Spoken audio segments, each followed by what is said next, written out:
Chapter 1. Once upon a time, there lived a simple young man whose shack sat at the edge of the king's city.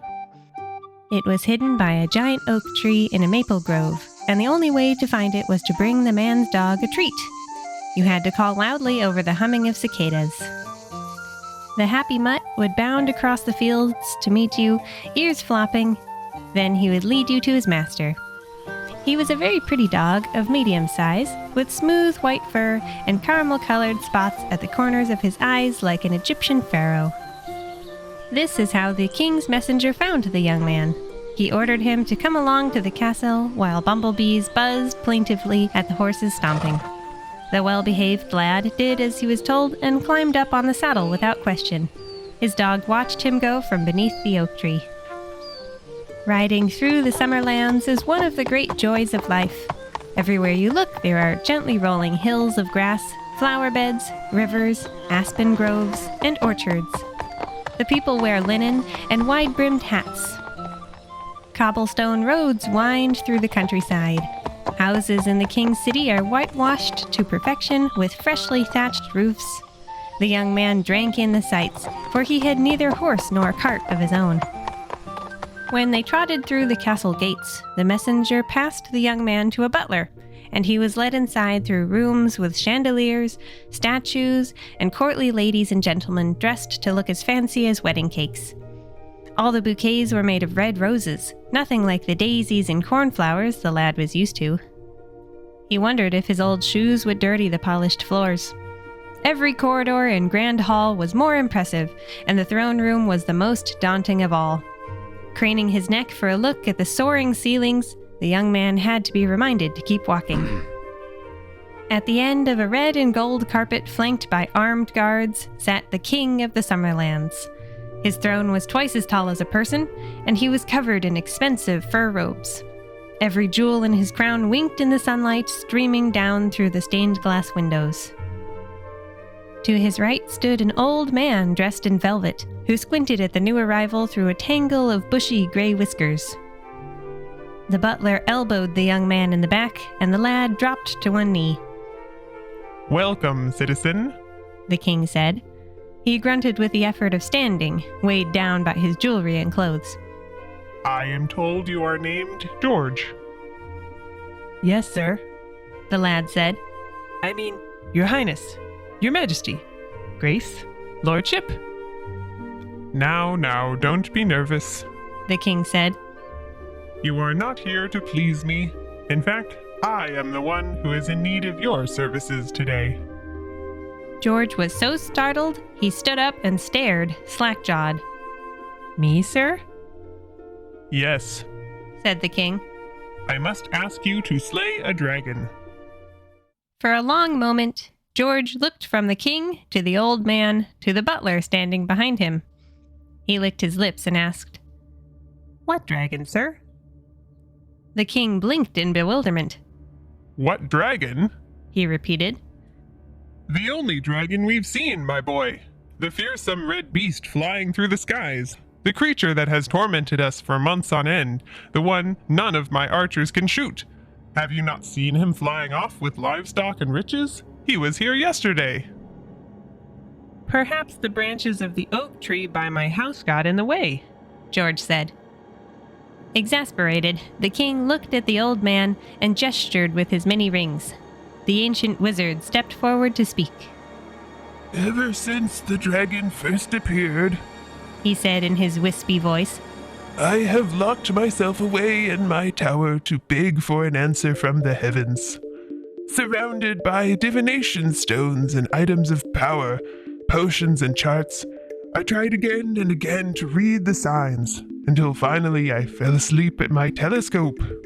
The stars granted me a vision. They told me, only a brave soul named George will succeed where others would fail. This, young man, is your destiny. There was a heavy silence as the prophecy hung in the air, broken by the lad's uncertain laugh. "Can't you use a catapult to kill the dragon?" he asked. He is too swift, the king said. "Some sort of poison?" He is too clever. What about a fishing net? He is too big. cried the king. Bigger than any ship ever built. You must do this, my boy, and when you do, I will reward you handsomely. For now, you may return home and consider what supplies you need. The dragon lives in a summer country far away from here, and you must start your journey as soon as possible, lest we be robbed of house and home before you return. With that, the butler put a hand on the lad's arm and began leading him out. Halfway across the throne room, George stopped and turned around. Is there no other George who can go? He asked. I'm afraid not. The wizard said. The dragon has eaten them all. George was taken back through the city, across the fields, and to the giant oak tree. His dog was still sitting there waiting for him. Despite the great sadness George felt, he was nonetheless happy to see the mutt's tail wagging with excitement. He fell to his knees and allowed his face to be covered with slobbery kisses. They went into the rickety shack together. Not long ago, George's father passed away and left all his possessions to his 3 sons. The eldest was given the grain mill by the river, with its great wheel spinning and spinning to turn the millstone. The second son was given the horse and cart that had once carried wheat and sacks of grain all over the Summerlands. And George, the youngest, was given the dog. He had been well loved by his father, but his brothers didn't understand him. They accepted their inheritance, gave the happy dog a bemused look, and went off to start their lives. You see, George was a daydreamer. He was not a hardworking or exceptional man, nor very creative. As such, he named the dog something he was sure to remember: George. George the dog could tell that something was bothering his master. Tell me, what is wrong? He asked. Oh, George the human sighed. I do not know what to do. It is impossible. How about we go for a swim, and you can tell me all about it, the dog said. Using what little bread they had, George packed a couple sandwiches and followed his furry friend across the meadow to where a lily pond lay hidden behind the tall grass. A warm, invigorating breeze blew through the wildflowers. George sat down amongst the reeds to pull off his socks and abandoned his tunic and trousers before taking a great leap into the water. Lily pads and dragonflies bobbed up and down in the rippling waters. With an excited yap, his dog splashed in after him. They played for a while, chasing goldfish and thoroughly soaking themselves. Then George floated on his back. He felt as buoyant as a frog. Blackbirds with spots of red on their wings clung to swaying reeds. Prairie dogs sneaked close for a drink. Quietly, the dog got out of the pond, shook himself, and made himself comfortable in the shade of a gorse shrub. That was a good swim, he said to his master. Now tell me what is wrong. George considered a perfect pink blossom, holding it to his nose. The king has instructed me to slay a dragon, he said miserably. If I do not, the beast will pester the kingdom until we are all poor. You are already poor, master, said the dog. But my brothers are not, George replied. And the king is not. And I do not think any of them deserve to be poor when they are used to being rich. The dog considered this. His regal head pointed toward the horizon. They are sending me to look for him in a far-off summer country because I am the last man named George, the lad went on. There are no others in this kingdom. The dragon ate them all. And the old man said that only a brave George could defeat the dragon. They think me brave. I see, the dog said thoughtfully. Master, they are not sending you away to slay the dragon. They are sending you away to be eaten.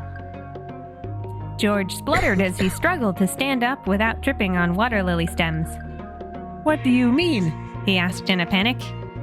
Master, you are the last George of the Summerlands, the dog said patiently. Therefore, the king and his court do not want you here. If you slay the dragon, they will be happy. If you go and get eaten, they will still be happy. Either way, They hope this fearsome fellow will move on to another kingdom and eat everyone there named George and leave this place alone. Covering his face with his hands, the lad stumbled out of the pond and sat heavily upon the muddy ground at water's edge. Impossible, he moaned. I cannot slay a dragon, I cannot stay home, and I cannot run away for fear the dragon will catch and eat me. What am I going to do? The dog got up and licked George's face.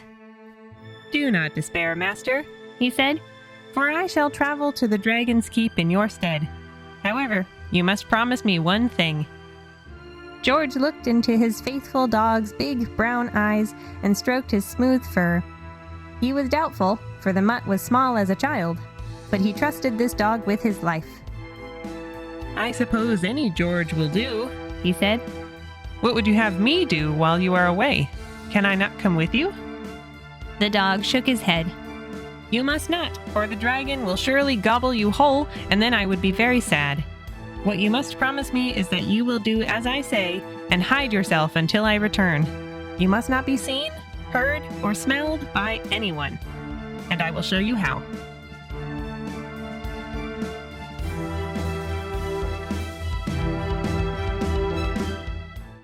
Chapter 2. The next day, George did as his dog told him to and sent a message to the castle. He asked for a small knapsack filled with dried meats, a bronze ring, a bucket of silver paint, and a bag of gold coins.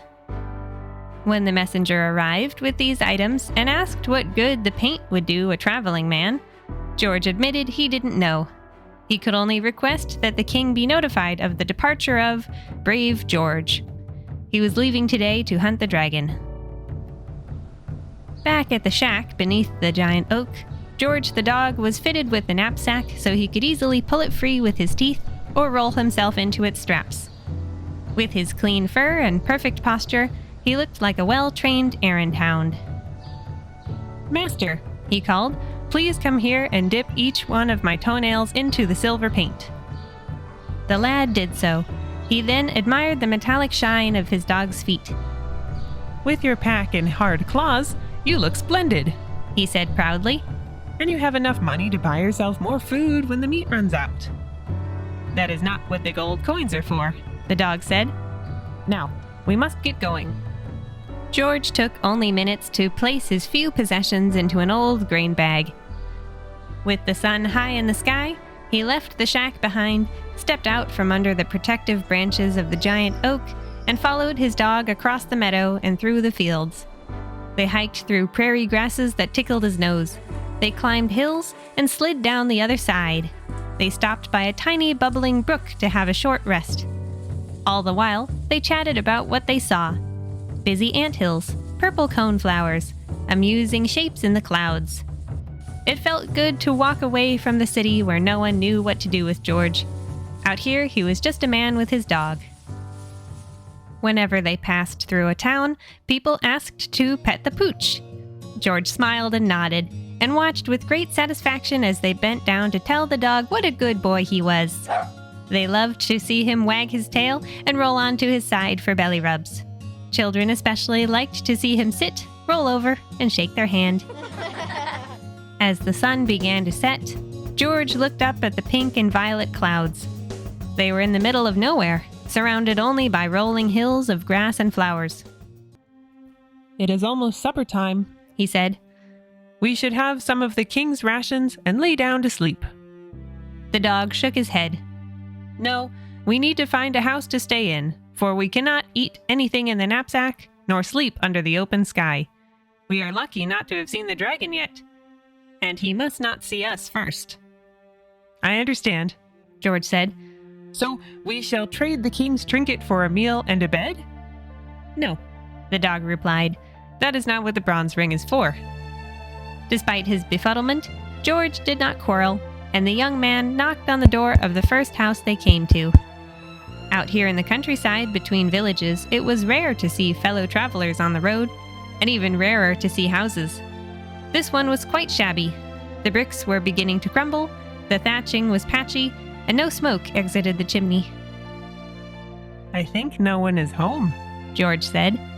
Suddenly, the door opened a crack, and an old woman stuck her head out. What do you want? She snapped. I have nothing for you to rob. We are looking for a safe place to rest. George said as kindly as he could, intimidated by her harsh tone. And perhaps a corner of a loaf of bread to fill our stomachs. I have none of that. The old woman snarled. My stomach is as empty as yours. Is there anything we can give you that will change your mind? George asked helplessly. Nothing. She cried. Not all the king's gold. Now go and leave me alone. Just as she was about to slam the door in their faces, the dog put out his paw to stop it. Please forgive my master, he said. He is confused from hunger and exhaustion. We ask only for a place to lie down in front of a cold hearth and a cookpot with nothing in it. Taken by surprise by these requests, the old woman let the door creak open a bit more. A cold hearth and an empty pot? She asked. As empty as your stomach, The dog said.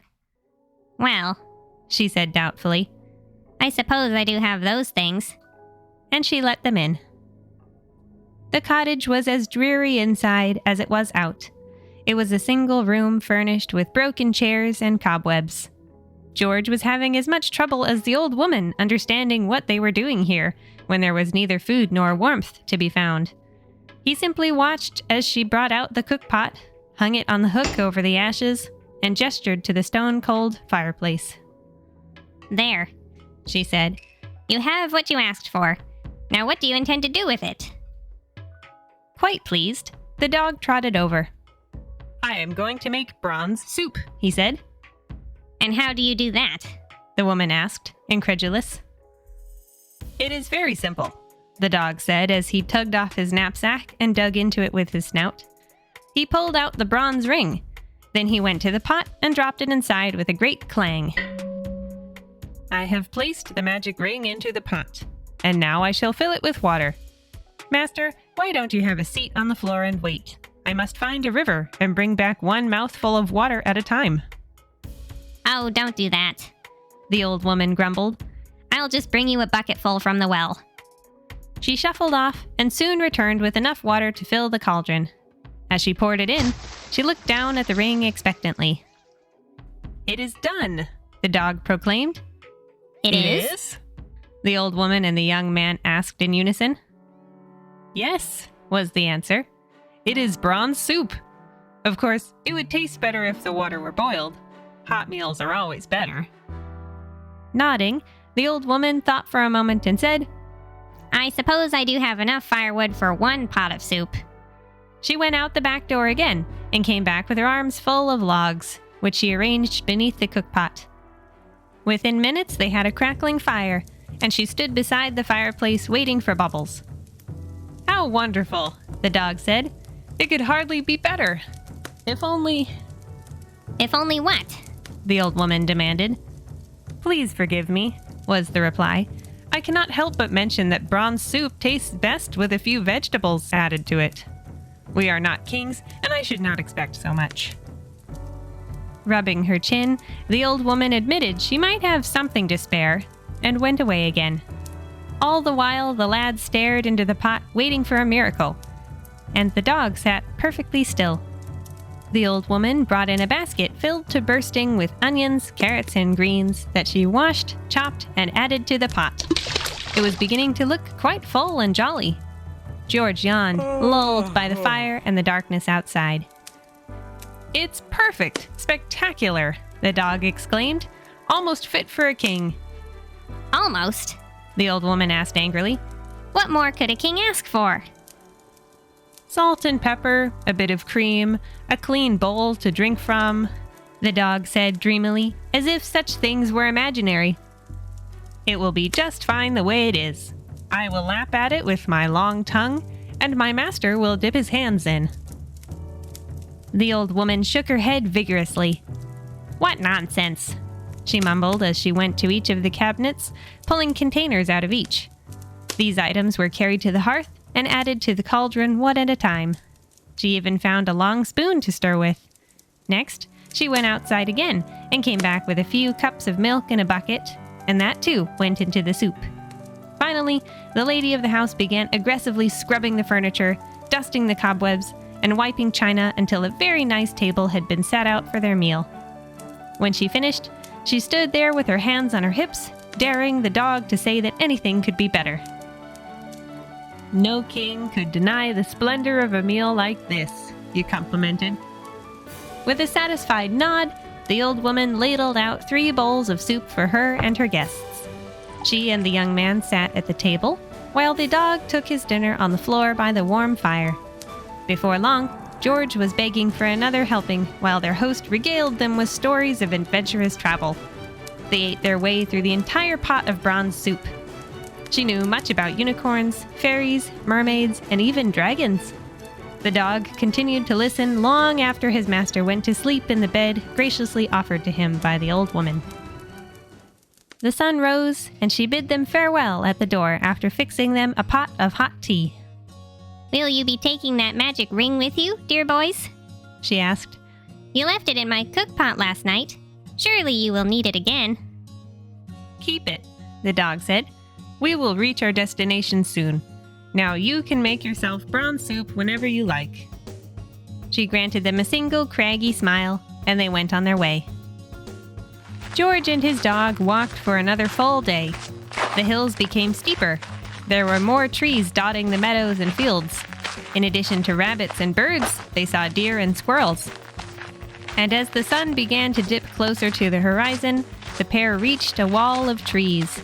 They had come to the farthest edge of the summer lands.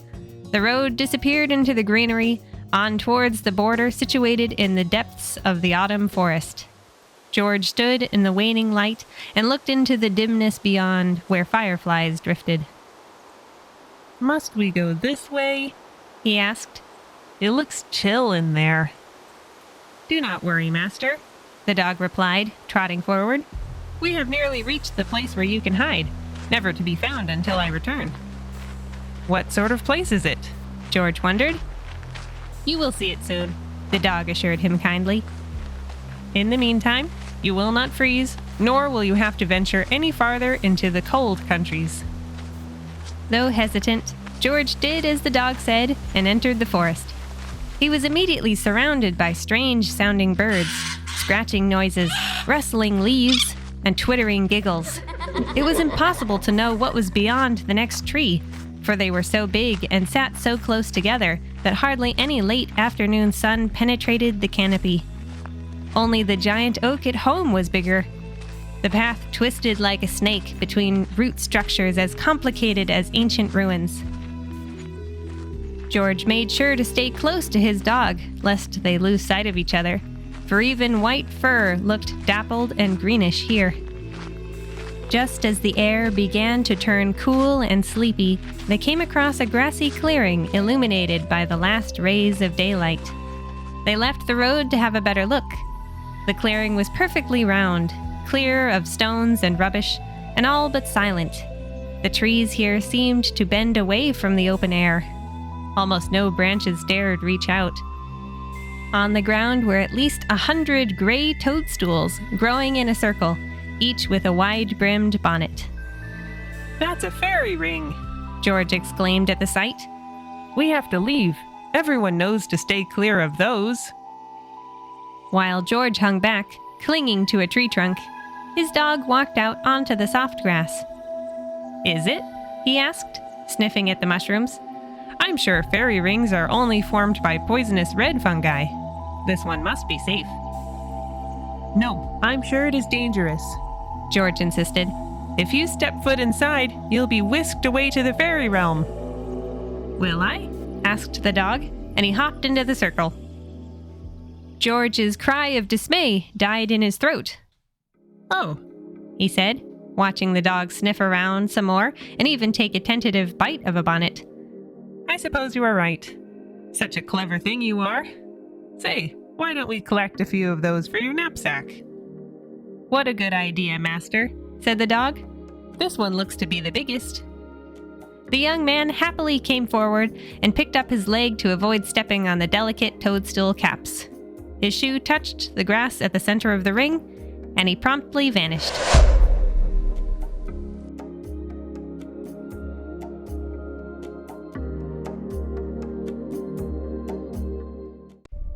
Chapter 3. Unlike humans, animals can see fairies without using any funny tricks. George the dog watched his master disappear, then looked around the clearing at all the little winged people sitting in the trees, flitting about like bats, and flying down into the ground at the center of the ring of toadstools. It was an illusion, an impenetrable door to all save those they granted entry. The fairies were an insidious bunch. "Take care of my master," George called out, punctuated with a bark. Laughter like birdsong, a chipmunk's squeaks, rang through the clearing. A single glowing creature alighted on George's black nose. He could barely feel its dainty toes. "We will," the fairy whispered. "We will dress him and feed him and play with him forever and ever." I am coming back, the dog said firmly. "You will return him to me when I do." The fairy grinned wickedly. "Only if you bring us a better toy." George nodded and went on his way. Through the night and into the day, George walked the forest path lined with irises and lily of the valley. Then the air grew colder, and the leaves on the trees changed colors.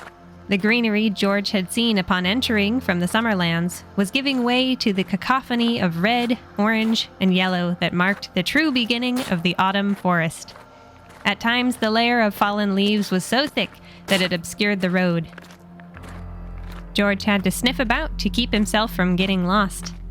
If leaving the road to see a fairy ring at the edge of summer country was dangerous, then losing his way in the deep woods was even more so. Through the trees, he caught glimpses of creatures beyond description that startled finches from their nests. Great winds, unlike the lovely breezes of his homeland, rippled through the canopy now and then, sending showers of leaves falling upon the solitary pooch. Sometimes George leapt into the air to catch a 5-pointed maple star. By now, the warm-toned rainbow of the foliage was almost dizzying. Every leaf was a swirling riot of colors. What green remained was electric as a firefly's glow, though only sleepy beetles crawled through this part of the woods. All the other plants were entirely bare of leaves, save for the blazing red of the burning bush. Towards the end of the day, George heard a strange sound. He stopped, one paw lifted, his snout pointed up to sniff the air. It wasn't a bird, or an insect, or a rodent, or a deer. Nor was it a cougar, bear, or badger. The sound was much like that of a sad dog. Someone was whimpering piteously. Well, how could George ignore a fellow canine in distress? He stepped off the road without hesitation to peer through the trees. He quickly spotted something glinting as it moved, but it was too far away for a good look, hidden behind trunks and branches. Wading through piles of leaves that were now losing their intense pigments, fading to crispy brown, George tried to get closer to the shiny thing. He stuck his head through a patch of rattly seed pods, and there it was. Suspended between a dozen birch trees was the biggest spider web George had ever seen. Every strand was thin as human hair, yet sparkled in the twilight, brighter than the first stars. Trapped in the middle of the beautiful construction was a creature the same size as George, though so wrapped in webbing it was impossible to know what it was. It had 4 legs and a tail. It struggled and whined like any dog in a trap. Strangely, the dry grass and leaves on the ground were scorched, as though a wildfire had swept through. George hopped up, careful not to let the sticky web touch his fur, and scratched at the wrapping with his silver-painted claws. They sliced the strands with the ease of a knife in butter. 1 leg, then 2, then 4 were free, followed by the long whipping tail. Then the head was revealed. Lo and behold, the creature caught in the web was a baby dragon. She glared at the dog with yellow eyes like a snake's. They sparked with fury, fear, and surprise, glowing against the leafy brown of her scaly skin. George was so amazed that he ceased cutting to stare back at her. What are you looking at? She snarled. If you're going to leave me here for the spider, then just go. I am not going to leave you, George said, and he tore the final pieces of wrapping away. The baby dragon landed gracefully beside him. She gave a little snort, and smoke drifted from her nostrils. Glancing at the burnt grass beneath their feet, George suspected she had been twisting and turning in the web for quite a while, further tangling herself. Even fire had not damaged the glistening filament. Just as the dog started to ask for the dragon's name, the whole web shuddered as an enormous black spider slid down towards them. The baby dragon backed away, hissing and growling furiously. George, meanwhile, stood his ground and looked straight into the spider's 8 eyes. They glittered like dewdrops, black as ink. Now that the sun had set, the segmented legs were like shadows moving through the darkness of the forest. Slowly, with the precision of a cheetah, the spider walked to the bottom of the web to have a closer look at the intruder who had stolen her dinner. Her bulbous abdomen alone was twice as large as the dog. You dare steal from me? The spider demanded. Venom dripped from her fangs as she spoke. There are many animals in the forest, George said. I am sure you can do without this one. Confused, the little drake looked at the spider, then the dog. She wanted to run, but she also wanted to know why she had been saved. Her cow-like ears flicked anxiously. A shudder of fury rippled through the spider's massive body, down each spindly leg, and into the web. Every strand twinkled in the slivers of moonlight that made it through the trees. This is not an ordinary animal, she rumbled. This is a dragon, a monster, a gobbler. All the more reason to let it go, George said, nodding assuredly. A grand being such as yourself will get heartburn from eating a fire breather. I shall suck the blood from its body and leave the leather bag of its hide where other dragons will see it, the arachnid said. Oh, what terrible indigestion will befall you then? George howled. He spoke with great sincerity and pity. And what am I to do if you do that? The spider clicked her fangs thoughtfully. This dragon's fate should mean nothing to you, she said. What difference does it make if it lives or dies? Why did you cut her down at all? Now George had both creatures' full attention. An audience of many, many eyes watched him. So he sat down and gave himself a good scratch behind the ear. Then he stood and shook himself. I need this dragon, he said simply. I need... When he looked pointedly at her, the baby drake mumbled her name. Tanith. I need Tanith to come with me, George continued.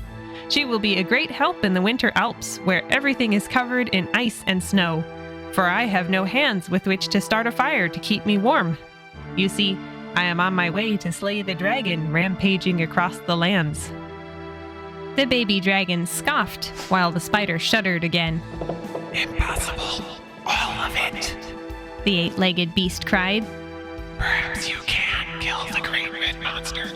Perhaps you will freeze in the mountains without aid. I will grant you these things. But this dragon will not help you. It will lie, steal your gold, and send you running home with your scorched tail between your legs. George gave Tanith a moment to growl at these offensive remarks before replying. My friend, you must remember that she is only a youngling. There are many years ahead during which she can learn to gobble, pillage, and maim. Right now, she is harmless. Look at her back. She has no wings for swooping down to steal sheep. Look at her teeth. I believe my own fangs are superior. And she was unable to escape your lovely web, helpless as a fly. Her claws are nothing compared to mine. I shall travel with this dragon, not with fear. Outraged by these assertions, Tanith approached the dog, butting him with tiny horns. How dare you? She spat. I am on my way to meet the venerable dragon you aim to slay. When I see him, I shall bow my head and ask that he teach me how to keep a proper hoard. I will not let you hurt him. An ugly laugh bubbled out of the spider. It is as I said, she chortled. You might as well let me eat the monster now, before she gets any bigger. And deprive the world of the good deeds she shall do? George asked. I cannot. It is possible she will become like the other. You are right. And it is also possible she will decide not to become a gobbler. There is no way to know unless you find another tasty creature and she comes with me on my quest. There is no fork in the road that leads to your stomach, my dear friend. Another laugh rang through the trees, one that grew louder and louder until it joined a great rustling of leaves, a stirring of branches. George and Tanith shut their eyes against the swirling dust and opened them again to see both Spider and Web had disappeared. In their place, seated comfortably between birches, was a bright orange fox. It smiled at them and barked a happy Ha-ha! sound. How amusing, She said, What a wonderful joke. He thinks it will become a good dragon. Tanith growled at the animal. You are the one making jokes and playing games, pretending to be something you are not. True. The fox agreed. It is more fun like that. Not everything is as it seems, especially when one is guardian of the forest. She shifted her mysterious black eyes to look at George. I am impressed with you, adventurer. Your bravery, your kindness, your cleverness, and your future good deeds are all to my liking. Therefore, you may take the dragon with you. Thank you ever so much, my lady, George said, bowing deeply. And when you return triumphant, The fox said. I shall bestow a gift upon you. Before the baby drake could protest, a powerful wind tore through the forest, and the laughing fox was swept away in a twister of dead leaves.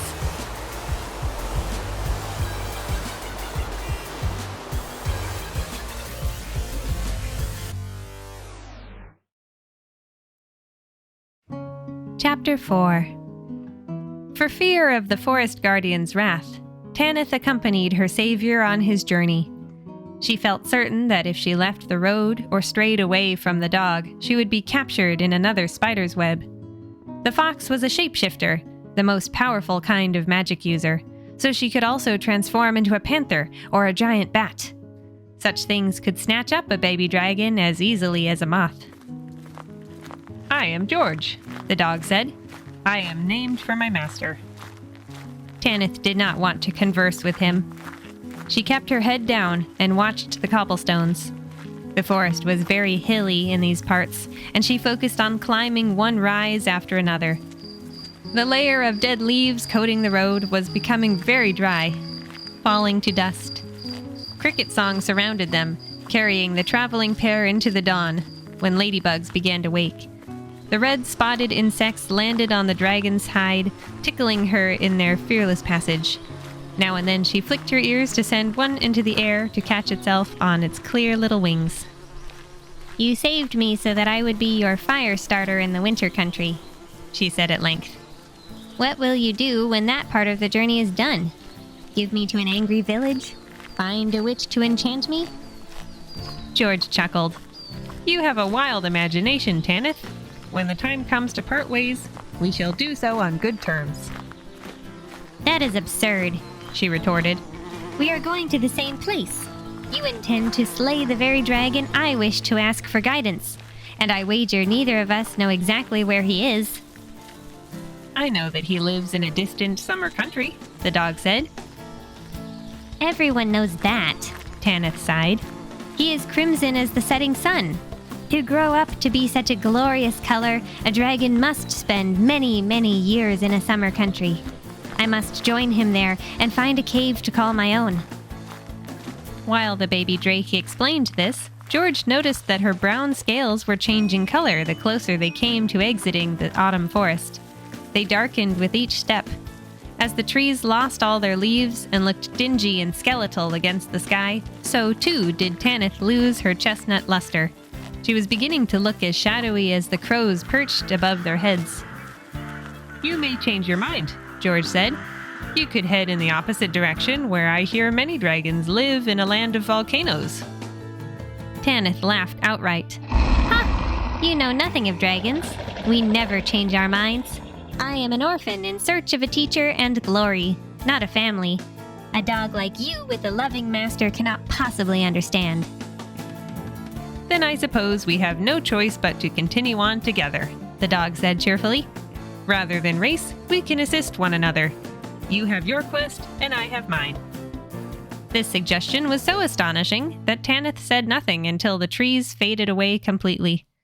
They had been thinning out for a while now, replaced by jagged boulders and ever steeper hillsides. Suddenly, the forest fell away to reveal a towering mountain range all around them. George sniffed at the road, licking at snowflakes that fell yet did not melt when they hit the ground. Tanith bounded ahead to a stone bridge to have a look over the side at a half-frozen creek. They had come to the Winter Alps. Soon the road was all but hidden by fluffy snowdrifts. The baby dragon's scales were pitch black now, and it was such a contrasting color that George thought she would leave a trail of sooty footprints, only to see she stepped so lightly that there was hardly an impression left behind, as if the snow were shallow sand. When Tanith got tired, her tail dragged more heavily than her feet, as though a snake had braved the slopes. George made the decision to stop, and Tanith begrudgingly went about her duties as fire starter, while the dog found a giant pine to camp under. Its fat green needles were so thick, and its lower branches reached so wide, that a whole caravan would have fit comfortably in the protected circle of the ground around its trunk. Tanith used dry needles, sticks, and an old log to make a crackling fire for them to sleep by. Then George pulled off his knapsack and shared some of the meat provided by the king. After the meal, the dog and the drake sat near the edge of their camp to watch the stars come out. Owls hooted in the night, and one flew across the moon on silent wings. Perhaps you are correct, Tanith said softly. It would be silly to race.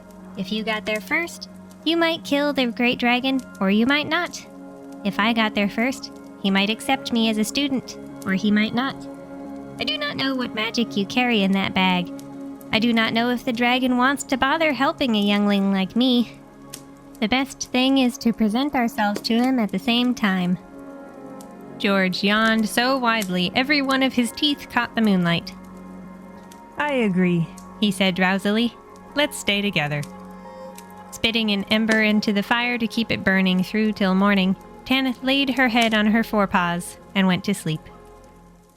The traveling companions were woken by the blinding sparkles bouncing off the snow beyond their camp. Wren song, woodpecker rhythm, and mourning dove cries filled the morning air.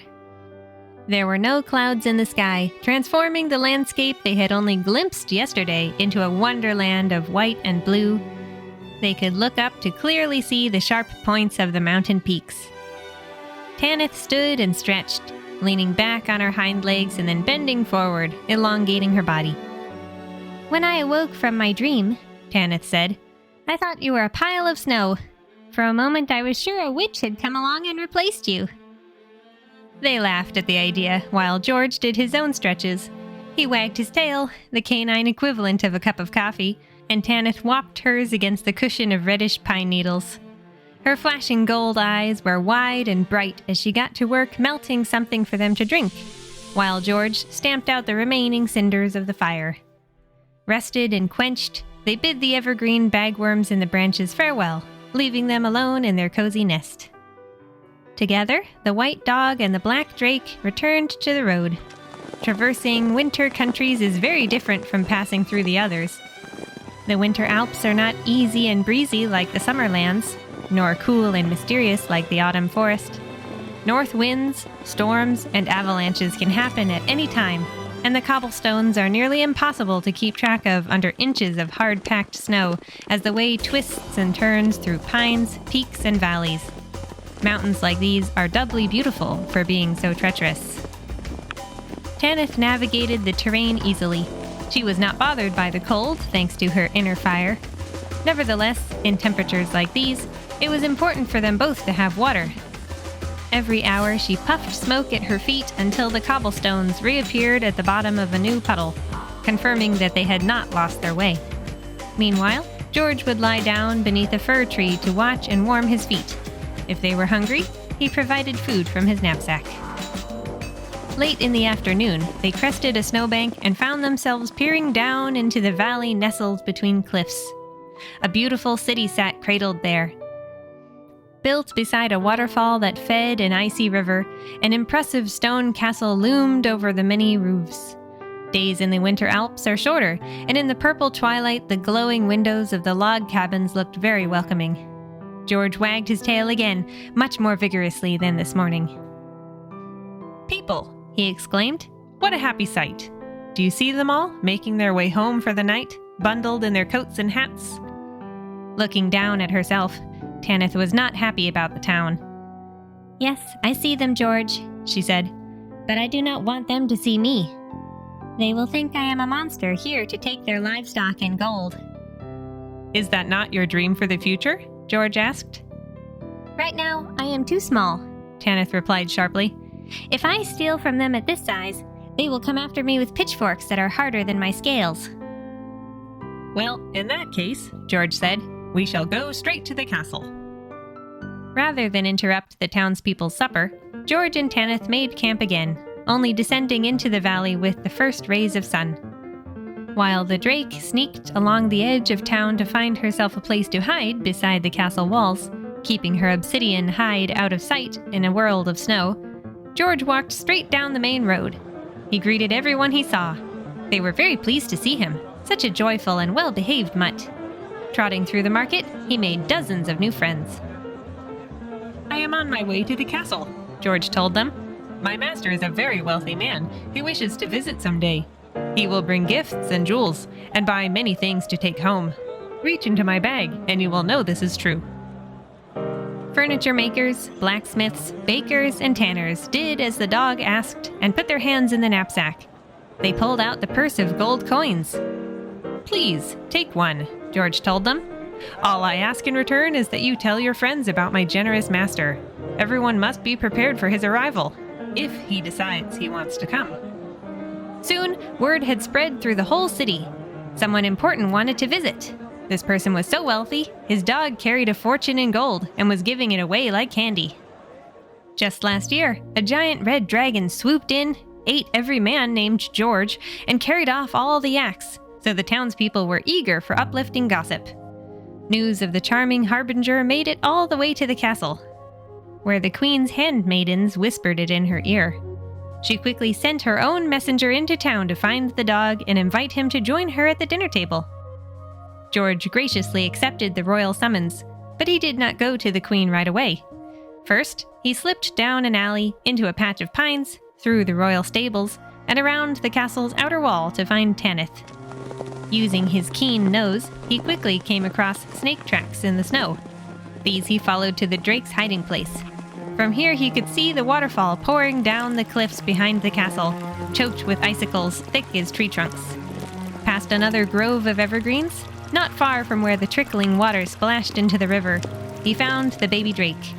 She was perched on top of a tiny fenced paddock, hardly bigger around than a well. Sitting inside, chained and depressed, was a unicorn.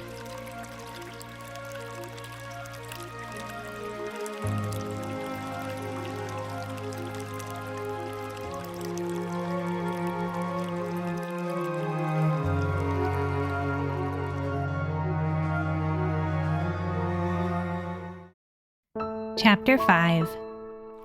George was a white dog, save for the pharaoh spots on his face, and he looked even more white here in the winter Alps, surrounded by snow and ice. Nevertheless, nothing could compare to the pure splendor of the unicorn's angelic coat. At one moment, George thought he looked a bit pink. From another angle, blue. Then he could not decide between gold or silver.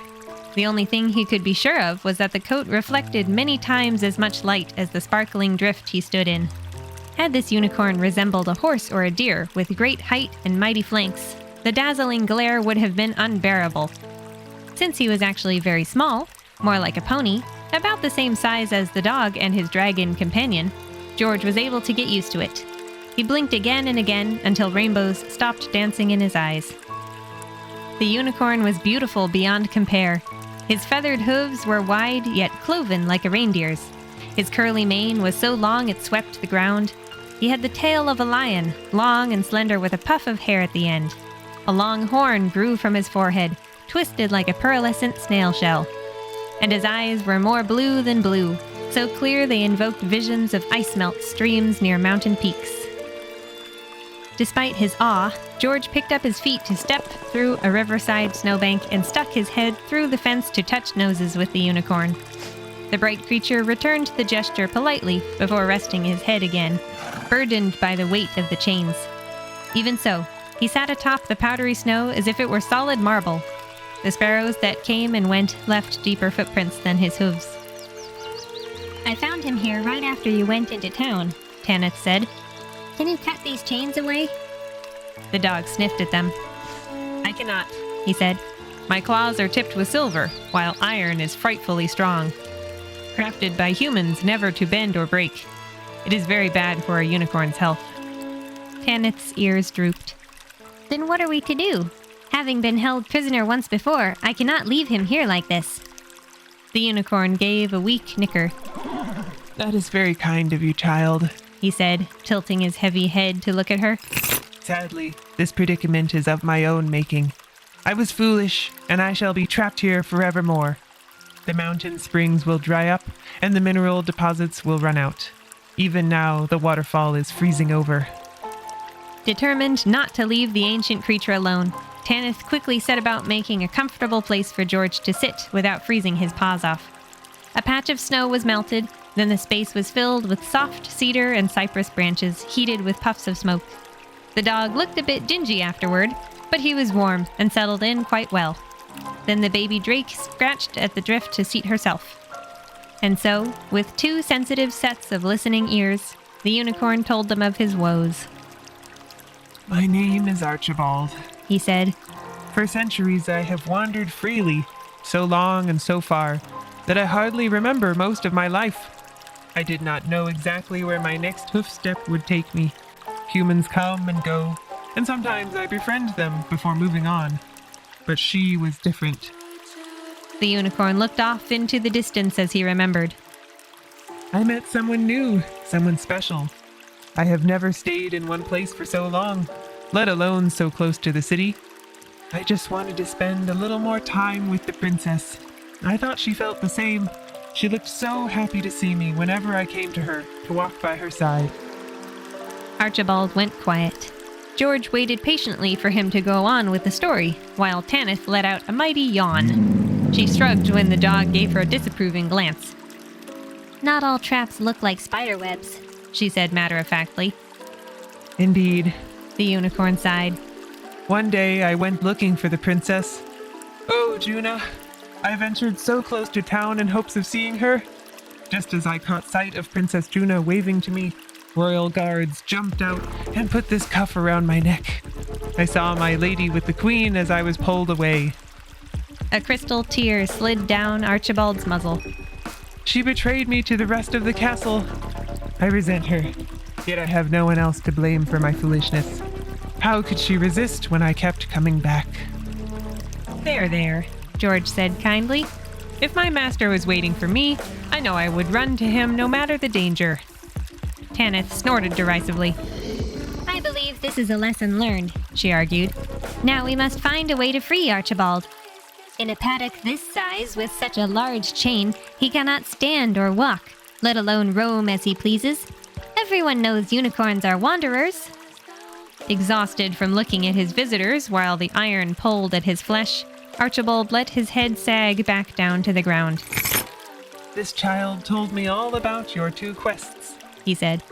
Please continue on. Leave me here to the seeds I have sown. I will leave you, George said, but not for long, and Tanith will stay. I am expected at the castle for a dinner with the queen. I have no doubt that the princess will be there too, and I shall find out what really happened. George did not present himself to the royal court right away. As soon as he entered the castle, he asked the butler if he might have a bath and a spritz of perfume, as well as a place for his knapsack. These requests were granted, and so he walked into the cavernous dining room looking his very best. Everyone present murmured among themselves, commenting on what a perfectly bred hound he was. Did anyone know which breed had eye markings like that? At the head of the table, the queen stood to welcome the guest of honor. Torchlight played across the antlers on her crown. We are so pleased your master would like to pay us a visit, she said. This is a beautiful country, full of wonders, and it gets better by the day. The dog was led to his seat between a large judge and a young woman. As the chair was pushed in with him seated upon the cushion, George noticed a coat of arms hung on the wall behind the Queen's head. Silver filigree had been artfully placed to form a snowy, mountainous landscape, at the center of which was mounted a spiral horn just like Archibald's. However, though very shiny, this broken horn did not have the same luster. Dinner was an intricate 12-course meal. Servants carried in little plates for each person at the table, which were enjoyed amidst conversation before being replaced with the next one.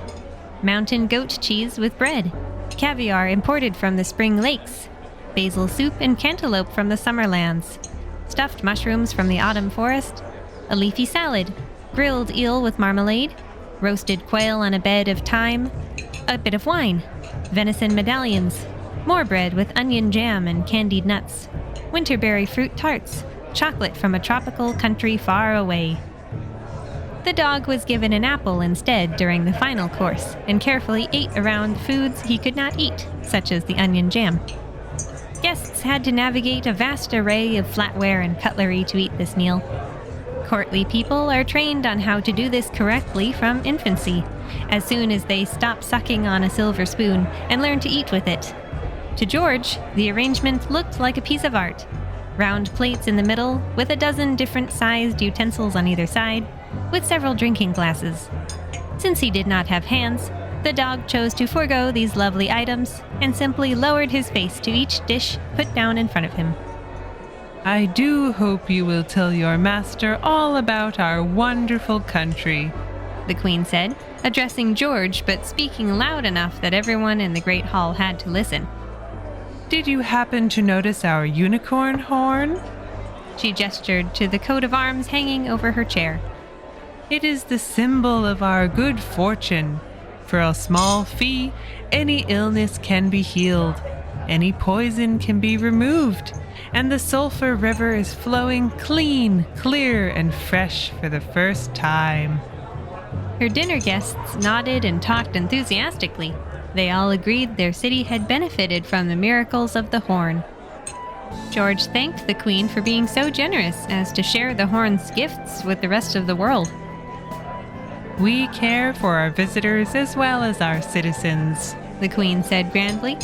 And as much as I appreciate your kind words, our deepest gratitude is truly owed to my daughter. Unicorns are notorious for being difficult to catch without the aid of a pure-hearted princess. None of this would be possible without Juna, heir to the throne.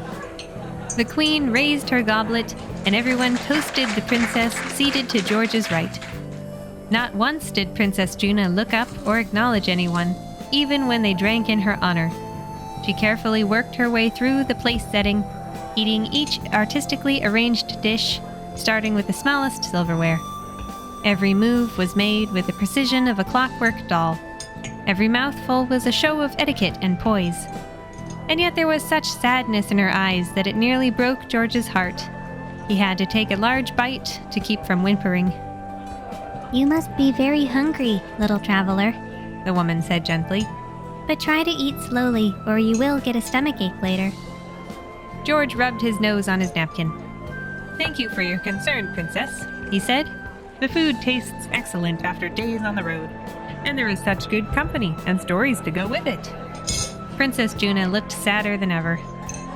I preferred what we used to eat before my mother became so rich, she admitted.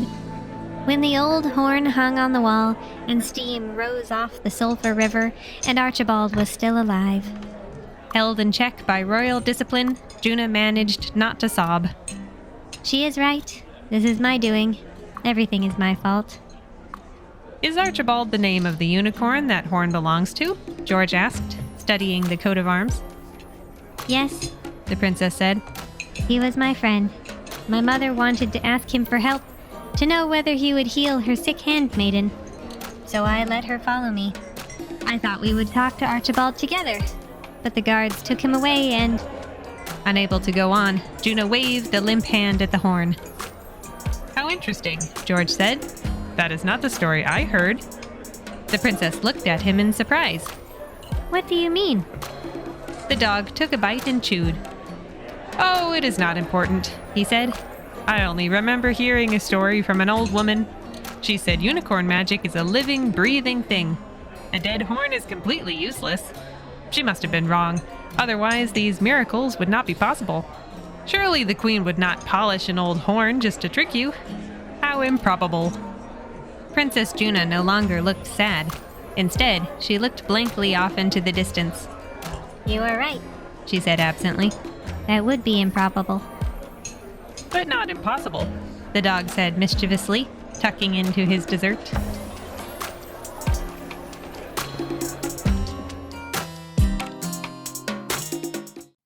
Chapter 6. The queen had such a wonderful time entertaining George at dinner that she invited him to stay in the castle as long as he liked. He could stay until his master came to fetch him. Until then, he could eat delicacies and sleep on goose feather pillows.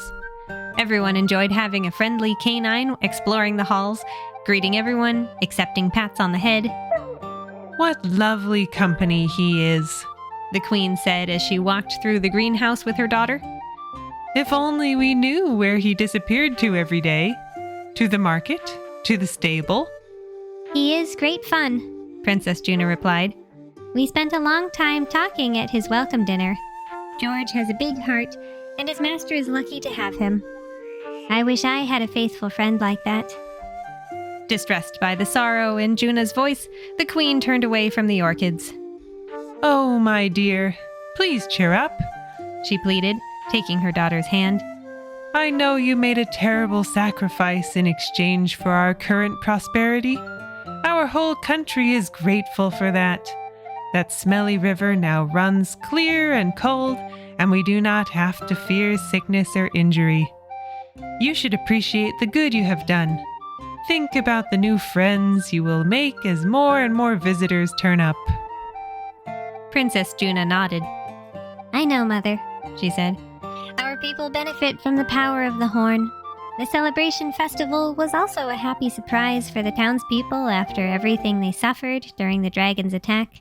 The feast lifted their spirits. It was a grand feast. the queen commented, turning away to smell a white poinsettia. The unicorn meat was surprisingly delicious. It tasted just like venison, The princess agreed. and I have been thinking, you did well to kill Archibald. How so, dear? The queen asked. I know you are sad. Do not lie just to make me happy. It is important to grieve for our loved ones. I speak the truth, as mother and daughter always should, Juna said sweetly. George helped me to understand. He has met many people on his travels and knows many stories. They told him that a dead unicorn is better than a captive one because its soul is free. Legend says that a curse shall befall anyone who prevents a unicorn from wandering. A curse, you say? The queen said with a laugh. How improbable. But not impossible, The princess said. It is good you did away with the unicorn in favor of the horn, just in case. The queen was not a superstitious woman and did not believe what Juna told her was true. She went on enjoying the tropical plants, rubbing a flower petal until the oil of her fingers turned it from pink to brown. Afterward, she went on with her day as usual, forgetting all about the foreign rumor. She did not think of it again until one of the ministers came to find her in the library. Your Majesty, They said with a bow. I wish to add an item to the next council meeting agenda. Woodsmen have been tripping over mysterious patches of melted snow all over the mountainside. They worry, too, about the heavy ice forming over the waterfall and the Sulphur River. More and more has to be chipped away every day. Very well, The queen said. we will discuss it tomorrow. Curious, but not worried, she went to the kitchen to have a word with the cooks about a feast she wanted to have in honor of George's master, whenever he arrived. While there, a second minister came looking for her. Your Majesty, They said, bowing deeply. I have a problem that must be heard by the council. Townspeople have been discovering strange little fires all over the city. Houses and shops are unharmed, yet singed black. That is strange indeed, the queen said, knitting her brow with concern. We will discuss it tomorrow. All other tasks done, she headed to her chambers for a good night's rest. There was no sense in worrying about unusual occurrences this late in the evening. Now was a time for reading by the fire, feeding her pet doves in their cage, and making notes for the council meeting. Any other happenings would be reported in the morning, she was sure. So, the queen was very surprised when a third minister rushed up to her just as she was about to enter the doors being held open by her handmaidens. Your Majesty, They said, bowing so low their hair brushed the floor. I must speak with the council. Castle servants have been spotting shadow creatures in the corridors. Everyone is frightened. The queen said nothing for a moment, then smiled and told them not to worry. Candlelight dances on the walls in odd shapes sometimes, she said. Go to bed and do not fret. We will discuss it tomorrow. The minister thanked her and hurried off. She watched them go, frowning, and entered her chambers with a great whirl of her fur robes. To calm herself down, the queen went to the window for a look out at her beautiful country, only to see the most terrible thing: the dragon flying across the sky. Red as blood, he was like a blotch on the clouds. As soon as he disappeared into the distance, she spun around and beckoned to a servant. She quickly hissed her demand to see the resident sorceress. Within minutes, a gray-haired lady wearing large crystal spectacles appeared before her. I heard some very disturbing news from my daughter today, The queen said gravely. Why was I not told about the unicorn's curse? Curse, Your Majesty? The sorceress asked. The curse! Cried the queen. The cause of these strange happenings. She quickly explained the conversation she had had with Princess Juna in the greenhouse. For several hours she quarreled with the sorceress. Over and over, the magic scholar promised that there was no such curse, that the country and its sovereign were safe from the unicorn's wrath. But the queen remained unconvinced. She was certain the visiting dog had brought them knowledge from a witch who knew much more than anyone in her court. The snow melting, the little fires, and the fearful shadows must all be signs that the unicorn's trapped soul was festering and threatened to poison them all. If you are wrong, and I have invited misfortune into my land, the queen said, both angry and scared, then we risk losing all we have gained from keeping the beast. And so soon after losing every man named George before we could find one to be our champion. Your soothsaying prevented none of this, and I have just seen him in the sky yet again. Your Majesty is the first ruler in history to harness a unicorn, the sorceress said, trying to appeal to the queen's vanity. You have the power. You put him in chains. There is nothing to fear. He is harmless. The sorceress was sent away, and a handmaiden was called. Bring me a huntsman at the break of dawn, the queen demanded. We cannot let the unicorn run free, lest my daughter learns of my treachery. It must be slain for the good of all. The morning sun came up over the winter Alps, changing the slopes from midnight blue to a vast expanse of pure white. An overnight storm had coated the evergreen woods with blobs of snow, like silly sugar sculptures all over the mountains. Cardinals flitted about on the wind. Very few people were awake yet to see the spectacular scenery. Having not slept at all, the solitary queen looked out her window, ignoring the beauty as she paced in anticipation. A knock at the door prefaced the entry of a handmaiden accompanied by the requested huntsman. He was big as a bear, with a beard to match. The queen turned to greet him, and the man bowed respectfully. Thank you for coming, she said. I need your help once more. I am honored, Your Majesty. The huntsman said, standing straight. The privilege of providing you with elk antlers worthy of a crown has earned me great acclaim. I am very grateful to you. The queen gave a little smile, since she was very fond of the trophy she wore. "There is another creature whose horn you must bring me," she said, and explained where to find the unicorn. "Do not talk to anyone until your task is done. This is our secret." Bowing again, the huntsman left to do as he was bidden, passing only George the dog on his way. Soon he was outside the castle walls, walking along the Sulphur River to the place described. He trusted the ruler of this land. If the queen said the unicorn must die, then he would cut off its head and bring its horn to her without question. His snowshoes left tracks that resembled a school of salmon swimming upriver. The huntsman wondered if fish would come to live in the river now that it was cold, rather than the salamanders he had seen his whole life. However, the surface was so thickly iced over that he could not see into the water. Up ahead, someone stepped out from behind a tree. The huntsman continued forward until he saw who it was. He came up alongside her, stopped, and bowed. Good morning, Your Royal Highness. He said, for the queen could not be angry with him for speaking to her own daughter. Princess Juna grinned. Good morning, good sir, she replied. What a beautiful day, is it not? I was just out for a brisk stroll. May I join you on yours? The huntsman frowned doubtfully. I do not think you should, Your Highness, he said, gesturing to the many tools of his trade slung on his back. I am off to do a gruesome task I take no pleasure in, sent by your mother. If you wait for me here, I will return shortly. Please let me come along, the princess begged. I will look away if I cannot bear it.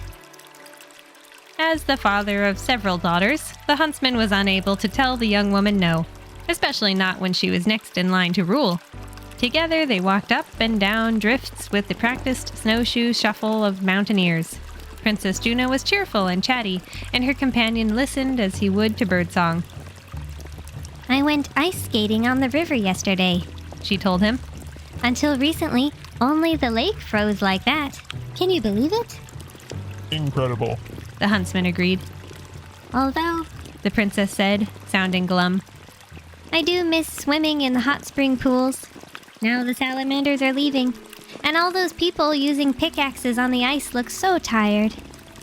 The huntsman considered this. They were nearing the waterfall that used to tumble off the cliffs in splashing torrents, now clogged with icicles as long and thick as tree trunks.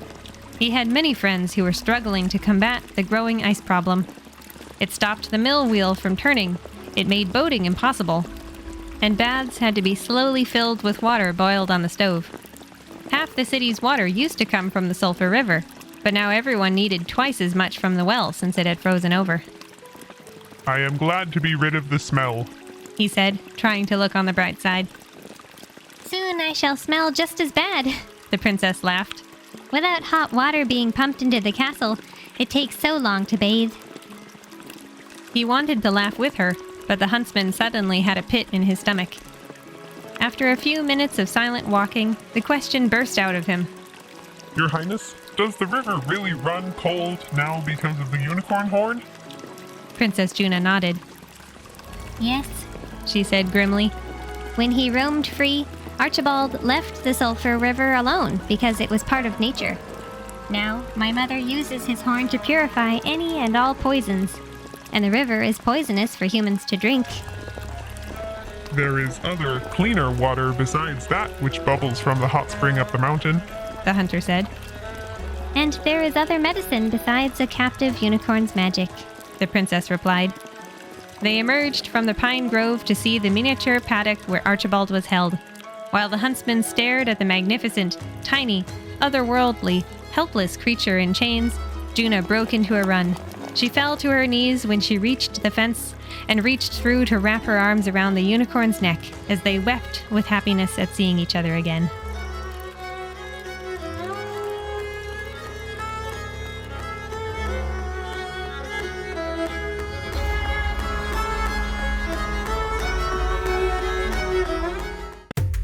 Chapter 7. The huntsman spent several hours with Princess Juna and Archibald. He had thought the queen kept the unicorn a secret so no one would feel guilty for all the good fortune they had received. But the truth was that she did not want her daughter to release him from the iron chains. Now that the queen believed it was bad luck to imprison a unicorn, she wanted to get rid of him so Juno would never find out what she did. Whether Archibald lived or died, the result would be the same. The Sulphur River would flow properly again, ridding itself of the obstructive ice, and the townspeople would go back to the way they used to live. Salamanders would return, baths would always be hot, skating would be done on the lake. What the huntsman had to decide was whether to let this happen by breaking the chains or slaying the unicorn as promised. Her Majesty will expect to see the horn, He said. She told me to get rid of the rest of the carcass. It pained him to speak these words, for he was enchanted by Archibald's incredible coat, as well as the wildlife that flocked to him. There was always a jay or a grouse or a bunting hopping about, landing on the fence, picking at the unicorn's mane. Princess Juna had a bag of seeds in her pocket, which she shared with her friend and the birds. Is that all the proof she asked for? Archibald asked. Ashamed of his indecisiveness, the huntsman nodded. Then perhaps this will do. Archibald said. Juna, would you please bring me that icicle hanging there? The princess got up and hopped off in her snowshoes to pick a large spike of ice hanging from the nearest part of the waterfall. She brought it back, setting it down in front of the unicorn. Archibald touched the tip of his horn to it. Though he watched the whole time, the huntsman could not believe his eyes when the princess placed a brand new spiral horn in his hands. It was brighter and more beautiful than the one mounted in the Great Hall, and it was warm despite being made of ice. The queen will be pleased so long as she thinks you are dead, The huntsman said. I will take this to her, but first I must free you. With 7 mighty strikes of his axe, the huntsman severed the iron chains and went on his way. He stopped once to loose an arrow. He stopped a second time to dress the goose he caught and rub its blood on his gloves. He stopped a third time to wrap the horn in cloth. Into the castle, up the stairs, through the corridors, and all the way to the queen's private chambers, where he quietly knocked. A handmaiden opened the door, only to be pushed out of the way by the queen. Have you done it? She asked urgently. More fires and movements in the shadows have been reported since you left. I am very anxious to purge my country of misfortune.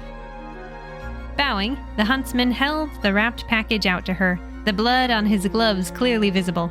She gasped at the sight of it. Nevertheless, she snatched the long item out of his hands. Taking it to a table, the queen ripped away the cloth to reveal a unicorn horn as bright as Archibald's own.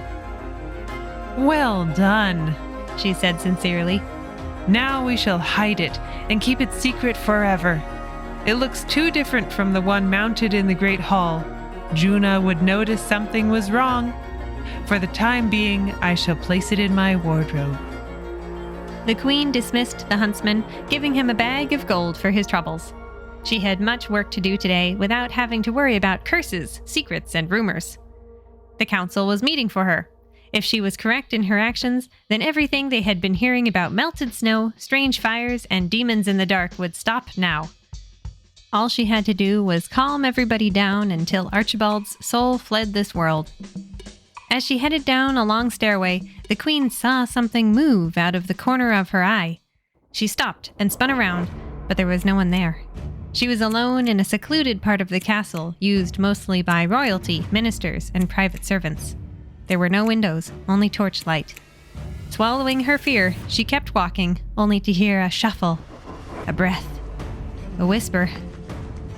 Who is there? The queen demanded. I will not be made a fool of. Squinting into the dimness behind her up the stairs, her blood ran cold as a form took shape. It was small as a pony and pale against the dark stone walls, little more than a floating shroud. It could only be the ghost of Archibald searching for his lost horn. Queen, the spirit coughed and moaned.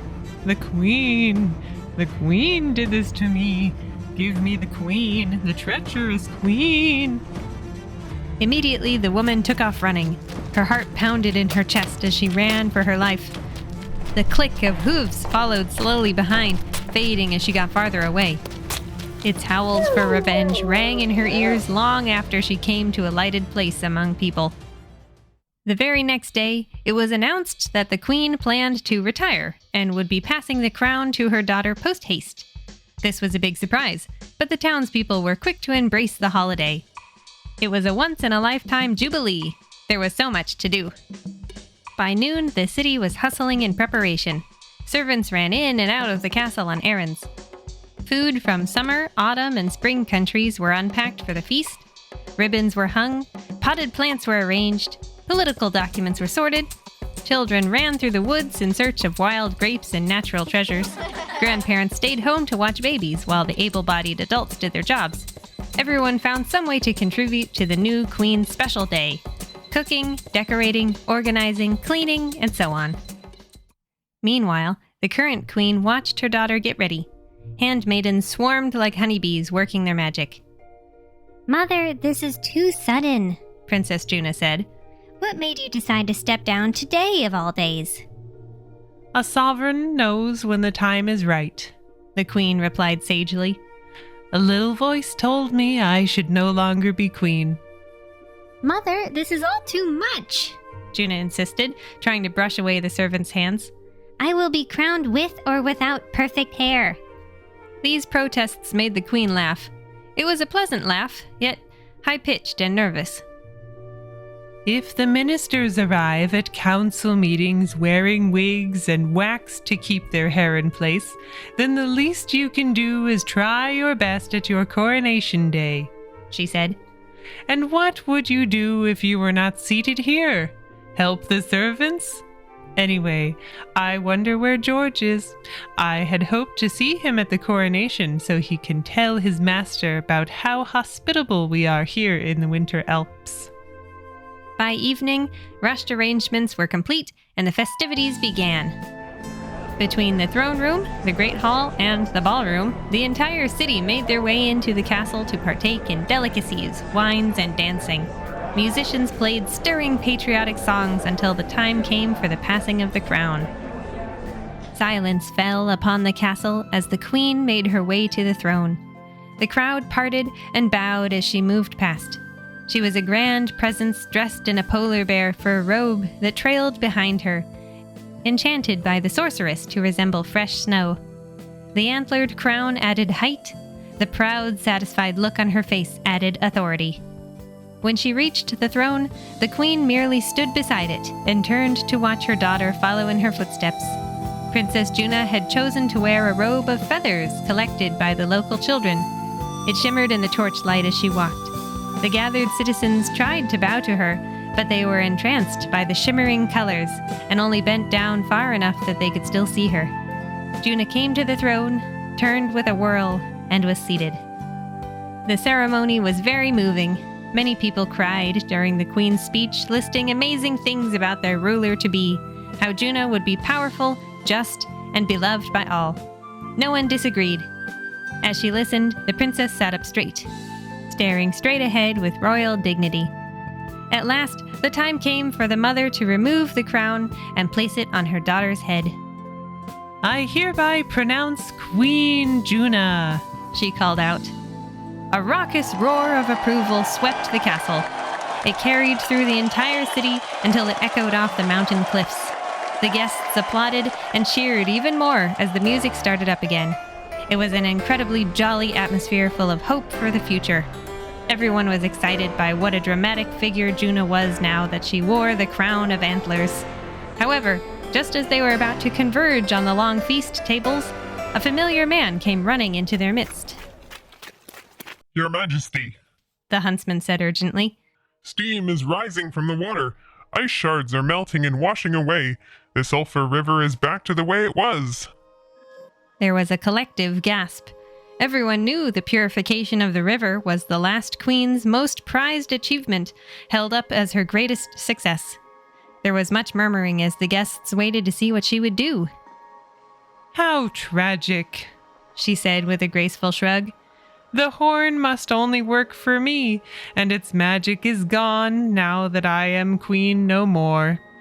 Life will return to the old ways from before we caught the unicorn. It is far from tragic, Mother. Said Queen Juna. She stepped forward, raising her arms. It is cause for more joy than my own ascent to the throne. Today's celebration should be in honor of nature's balance restored. Another gasp went up through the crowd as people stumbled backward in surprise. They were happy to see George coming through, but they were overwhelmed by the sight of not only a pure black baby dragon, but also a unicorn whose coat shone brighter than the last queen's polar bear cape. The woman in question had a look of terror upon her face at the sight of these three coming towards her. Queen Juna smiled at them. Welcome, my friends, She said, I am so very happy to have you in my castle. You will forever have a home here, and we shall hold a festival every year in your honor. For helping me learn of many secrets, I would like to bestow a knighthood upon you, George the Hound. Thank you, Your Majesty, the dog said, bowing his head. but I must refuse. My quest awaits, as does my master. The queen nodded and looked at his companion. I invite you to remain here and become guardian of the treasury, Tanith the dragon. Thank you, Your Majesty, The drake stammered. but I too must refuse and continue on my quest to become great and red. Once more, the queen nodded. Having given these visitors her many thanks, she got down on one knee and held out her arms. Archibald, she said, you are free to wander the mountains as you see fit. I only hope that you will come to see me now and then. The tiny unicorn broke into a run, his bell-like whinny ringing through the throne room. Queen Juna embraced him, then stood to address the guests.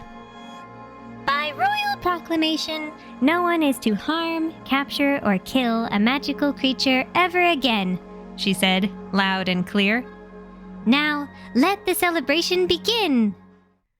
The ensuing applause, cheers, singing, and dancing were ear-splitting.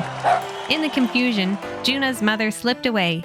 She ran back to her chambers and discovered that the spiral horn hidden in her wardrobe had melted into a puddle of water.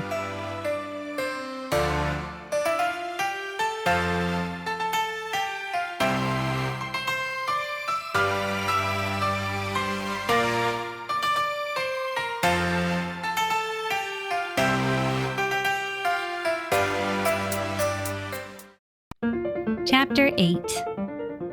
By the time George and Tanith bid their friends Archibald and Juna farewell, they had long since become accustomed to the sulphurous scent on the air. It meant the river was flowing hot and strong again. Mill wheels turned, the waterfall tumbled, and families went swimming in the middle of a lustrous winter. Handmaidens gave the dog and the drake thorough baths and spring water pumped into the castle. Cooks brought them more dried meat than they could carry. Townspeople waved and patted their heads. Tanith struggled to understand this positive attention. She was used to people being afraid of her, as they had been when she pretended to be a curse demon creeping around in the shadows. Now small children were asking her to stay, hugging her neck and chasing her swinging tail.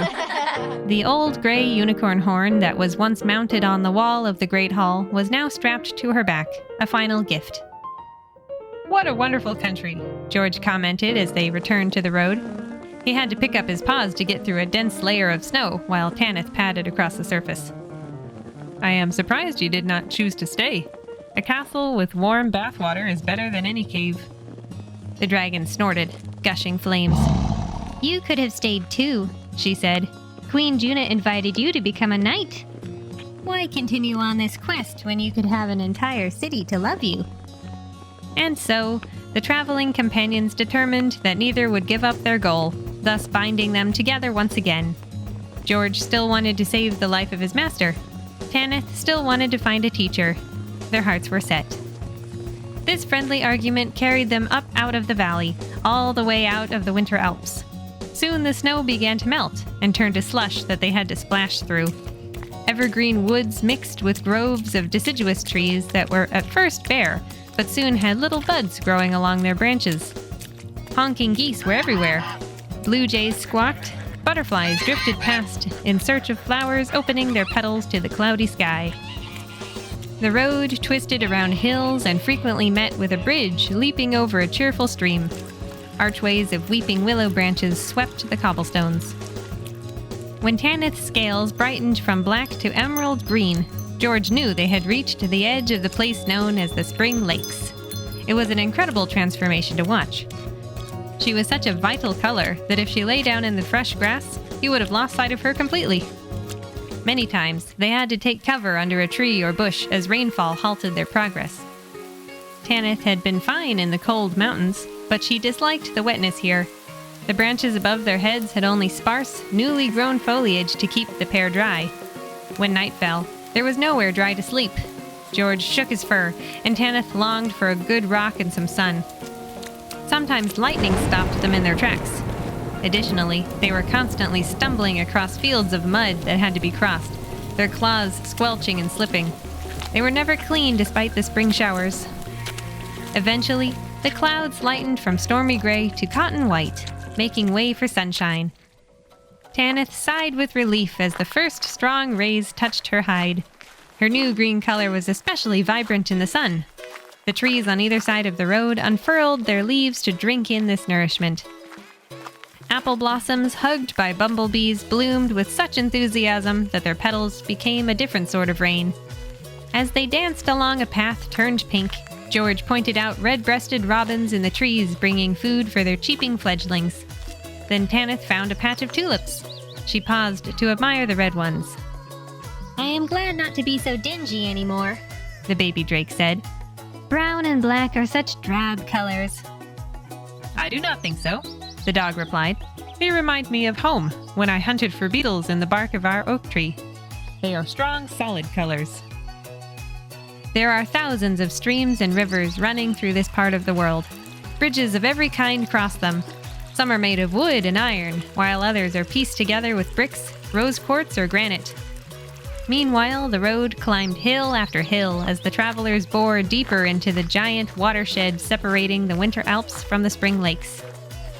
At midday, George and Tanith came across their first lake. Standing on the pebbles at the shore, they looked out at the calm water, just able to make out the far side. Mallards floated by with their ducklings, unbothered by a moose passing by taking long, lazy strides through the reeds. Her baby followed on gangling legs. Ripples appeared randomly on the surface as fish ventured up for a glimpse at the sky, mindful of herons and eagles. George and Tanith also found themselves looking to the sky when an enormous shadow fell over them, blocking out the sun they had just been reacquainted with. There was a moment of terrible disorientation and fear as the dog and the baby drake were scooped up by unknown hands, swept into the dark belly of an unknown beast, and accosted by an unknown voice. Ahoy! The gruff voice cried. Welcome aboard the Hornswaggle, we travelers. With much relief and delight, George saw that he and Tanith were being carried up onto the deck of a ship. A dozen men and women wearing bandanas on their heads, leather boots on their feet, and an assortment of vests, stripes, coats, and belts.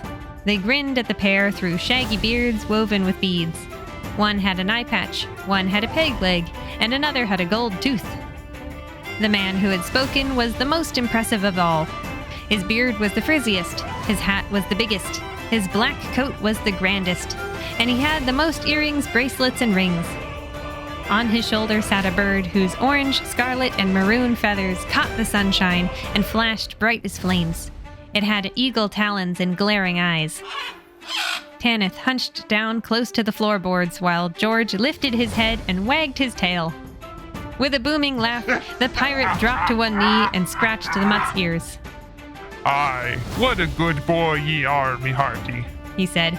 The best scurvy dog of us all. His crew guffawed in response, and Tanith began to relax. She looked around at the ship while everyone was distracted by George's slobbery smile. The Hornswaggle bucked and swayed under her feet, but she quickly realized that it was not sitting on the water. Looking up, there were no sails, but 3 hot air balloons. They were quilted together from thousands of pieces of cloth, in every color and pattern. An iron furnace sat beneath each one, pumping heat into the giant sacks. You get your breeze legs soon enough, little landlubber, a crew member assured her, watching the dragon tip and stumble as the deck moved under her feet. The open ocean is far more treacherous than the gentle currents here. The pirate leader got to his feet to address everyone gathered. His pet phoenix opened its wings and fluttered away to perch on the ship's wheel. Avast! He boomed. Ye have been taken aboard the marauding ship Hornswaggle as guests of myself and me crew. I am Captain Tom, and these are the Blue Buccaneers. Blue? Tanith asked. Of course, Blue. Captain Tom bellowed. Have a look broadside. Doing as the pirate instructed, George and Tanith tripped their way to the side of the ship to see over the parapet. They gasped at the sight. The Hornswaggle was gliding on the air, far, far above the lakes and streams below. Flocks of seagulls flew underneath them. The ship's reflection in the water was hard to make out, and the two squinted until they realized that this was not just because they were up so high. The hull was painted sky blue. They were nearly invisible, inconspicuous as a cloud's shadow passing over a meadow. I never thought of blue as a scary color, Tanith said. but it must be simple to sneak up on people and steal from them when they cannot see your ship coming. Captain Tom shook his head, looking very serious. We do not steal anymore. He said. Not for many years. Now we are pirates and marauders in name only, sailing the seven skies in search of adventure and people in need. That is why we picked up ye travelers. Crossing the spring lakes on foot takes thrice as long as any other country. The road winds endlessly. We will take you where you need to be. That is very kind of you, Captain, George said gratefully. The baby dragon, on the other hand, was confused. Why did you stop stealing when you are pirates? That is what a pirate is meant to do. We were sailors first, pirates second. Captain Tom said, swinging his arm wide to indicate the whole crew. There came a day when we looked around and saw that we had no friends, no family, and very little treasure to our name. We pillaged, plundered, and looted to distract ourselves from how lonely we were, and it made us even lonelier. The Hornswaggle was a fearsome man of war. No one was happy to see us when we made port. No, we burned our black balloons and sewed new ones. Every day we remind ourselves not to go back to the way we were. As Captain Tom told the story of how the Blue Buccaneers took stock and changed their ways, he gave them a tour of the ship. They leaned over the edge to glimpse the figurehead in the shape of a phoenix. They were shown how the hot air balloons were kept full without causing the Hornswaggle to drift off into outer space. They looked through the spyglass to see rabbits, ducklings, and spotted fawns. The spring lakes were so clear and calm that they resembled 1,000 mirrors laid on the ground, hugging the curve of the earth, reflecting the beautiful sky back at itself. Finally, George and Tanith were invited into the captain's quarters. They stepped inside and were met with yet another surprise. Every table and chair, every corner, every shelf and cabinet had an instrument sitting on it. Guitars, drums, fiddles, flutes, tambourines, and even a giant piano crowded the opulent room. I no longer sleep in here, Captain Tom said. I prefer to stay below with the crew. Now that we are not busy being pirates all day, we have all the time in the world to be musicians.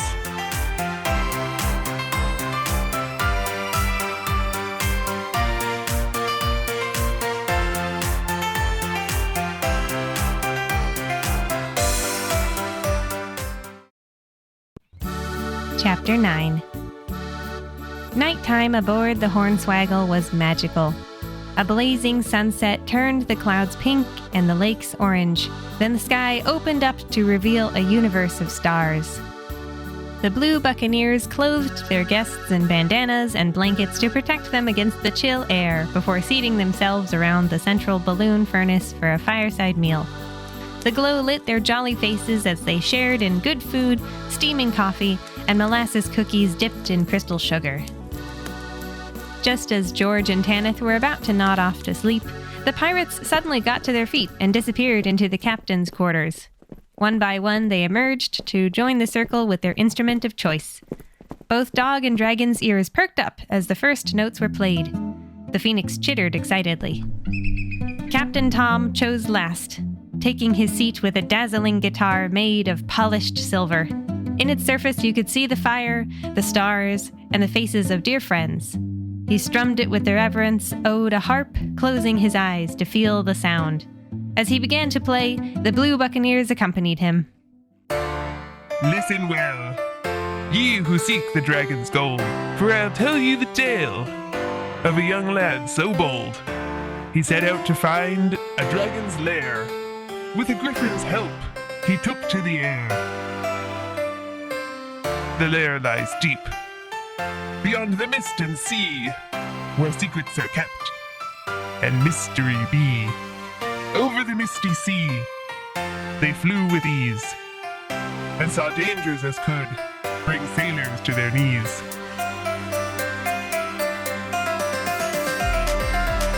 The siren's song, so haunting and pure, will lead ye astray, of that ye can be sure.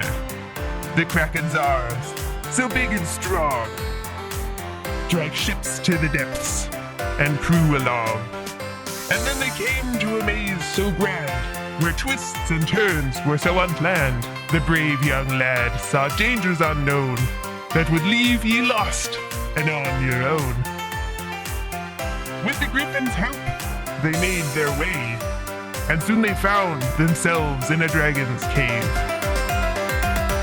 A cavern of riches, dull and time-worn, the home of the dragon, the mighty Pangborn, a terrifying beast, so fearsome and red, with scales bright as fire upon his head. His lair was filled with gold and jewels so bright, a sight that could make any pirate's heart take flight. And the young lad, so brave and true, knew that staying meant death would ensue. So he turned and fled, with the griffin in tow, leaving Pangborn's lair and treasure aglow. Listen well, ye who seek adventure and fame, for danger and riches, they come hand in hand, the same. But know when to leave, when danger draws near. For the treasure be grand, but your life is more dear. So if ye dare to face the dragon's scales, remember the lad who fled and prevailed. For though the reward may be bright and red, the blood of the dragon is not worth thee dead.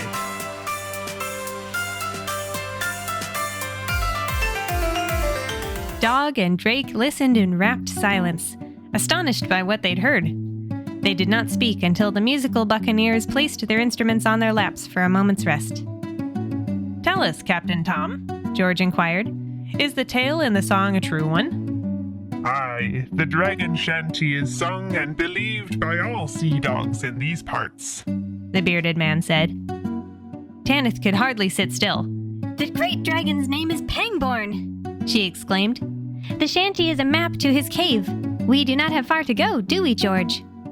Shiver me timbers, Captain Tom cried with a great laugh. Are ye scallywags on a treasure hunt? Indeed we are, the dog replied. We are on a quest to visit the dragon terrorizing the lands for one reason or another. Have you seen him? The pirates shuddered at the memory. Aye, that we have, Captain Tom said. He swooped in and carried off Old Salt, whose given name was George, a fine pianist if ever there was one. And we still see the rapscallion flying by to this day. We expect to see him again soon, when his nap is done. Tanith became quite worried listening to this. She looked around at the pirates, still mourning the loss of their friend. Are you also in search of Lord Pangborn's hoard of gold and jewels you sang about? She asked nervously. Do you wish for vengeance? Everyone stared at her in surprise. Then they burst out hooting and hollering. Captain Tom gave his own humorous roar before answering. We would never venture so far from the spring lakes where our beloved hornswaggle flies best, he explained. Nor would I endanger my crew just to sneak a few doubloons from beneath a dragon's claw. Pangborn is larger than imagination, and there be rumors on the air that only a man by the name of George can slay the beast. You'd be better off searching for him than the cave, mark my words. Although you are not looking to slay a dragon, George said, perhaps you would be interested in flying us across the sea mentioned in the song. We find ourselves without a helpful griffin. The captain thought about it, stroking his auburn beard, then leapt to his feet. His leather boots hit the deck with a wonderful whack. The blue buccaneers looked up at him with hunger in their eyes as they quickly deduced what he had in mind. All at once they took up their tools and launched into a pirate's anthem, both grand and moving. Soon everyone was on their feet, pounding out the rhythm while fiddling, striking, and honking. Even the phoenix squawked in time. George and Tanith got up to dance, whirling about and barking with excitement, intoxicated by the sailors' fervor and song. Let's hoist the sails and set a course. We'll make for the maze with no remorse. With swords in hand and hearts so bold, we'll take our friends to the dragon's home. We'll sail the sea with the wind so fair, and brave the kraken with nary a care. The siren's songs they'll try to lure, but our hearts are strong and we'll endure. Through twists and turns, they'll find the way to where Dragon Pangborn spends his day. They'll face the dragons, both far and near, and take the spoils without any fear. And when the day is done and they have won, we'll sing this shanty till our journey's done. For pirates we are, and adventure we seek. With each new journey, our spirits do peak. So come, me hearties, and join the fray, for treasure and glory await us today.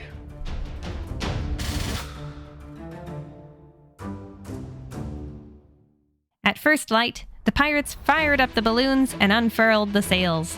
George and Tanith did their best to stay out of the way as the crew raced around in a practiced waltz across the deck of the Hornswaggle. Captain Tom stomped around bellowing orders, the phoenix clinging to his shoulder. Aye, aye, The crew responded each time. New blue paint was applied, fuel was loaded into the 3 furnaces, polka dot patches were sewn into place, supplies was secured, and a course was set for the hazy sea. Being aboard the flying ship was already spectacular, but it was much more exhilarating when the sails were out. The Hornswaggle caught powerful gusts that pushed it toward the horizon. Standing on the deck, Tanith hopped onto the parapet and dug her claws in to feel the rush across her green scales. She liked the color a little better now that she had seen the beauty of the spring lakes. Do you miss the summer lands? The baby dragon asked her companion. George put his paws up to look over the side, down to where herons flew. Every day, he confirmed. Do you miss your home? The closest I ever had to a home was a spring country a long way from here, Tanith said. I was the only egg hatched that no one was pleased to see, out of place and too green. When I heard stories about a red dragon with a giant horde, I knew I had to meet him and ask that he teach me the best way to be a dragon. As George and Tanith watched the world turn beneath them, an endless landscape of pools and rivers, they saw something different up ahead. What looked like a mirage slowly grew as the Hornswaggle surged towards it. An expanse of water replaced the grassy watershed of flowering cherry trees and pussy willow. All of a sudden, the spring lakes were overtaken by tumultuous waves of salt water. Nothing else was visible within miles of flying over the rocky shore, for the sea was wrapped in the promised fog from the old legend sung by the captain. The Hornswaggle was enveloped by the mist until it was impossible to see ahead, behind, or side to side. Only the sloshing waves were clear. Captain Tom hollered to his crew, and the blue buccaneers dimmed the furnaces with masterful skill. The ship sank lower and lower in the sky. Then with one final lurch, it plopped into the water with a great slap against the hull. Everyone worked quickly to gather the deflated balloon sacks and store them away. Look there, matey. The captain said to Tanith, pointing into the swirling gray. Beware. George's floppy ears perked up, and he lifted one paw to point into the unknown. The baby dragon swiveled her own cow-like ears until she understood what they were hearing. Singing. It was the strangest, most ethereal sound ever to touch her heart. All at once Tanith wanted to shout for joy, sob from anguish, growl from envy, and scream in pure rage. Someone is hurt, George said, a low growl in his throat. Tanith agreed. Captain, we must go to them. The old pirate shook his head gravely. Try not to listen too closely, me hearties, warned Captain Tom. Siren song is not really music. Ye must think of them as mere birds, nothing more. Loons whose sad cries make you weep for no reason. Every one of the blue buccaneers looked ahead with stoic expressions as the piercing sound washed over the deck, stronger than stormy waves. Beneath the fog, the sea was calm, perfect for slow, easy sailing, yet the helmsman had to concentrate to keep the bow straight. His task was complicated by craggy rocks that began to appear on either side of the Hornswoggle, which would have been easily navigated were it not for the creatures sitting atop them. Mermaids! Beautiful people with skin pale as a fish's belly and shiny tails where legs would have been. Even in the dim light of the hazy sea, they sparkled and shimmered with the rainbow gloss of mica. They reached out to the sailors as the Hornswoggle passed, nearly missing the rocks. Their song grew louder and longer and ever more desolate in feeling.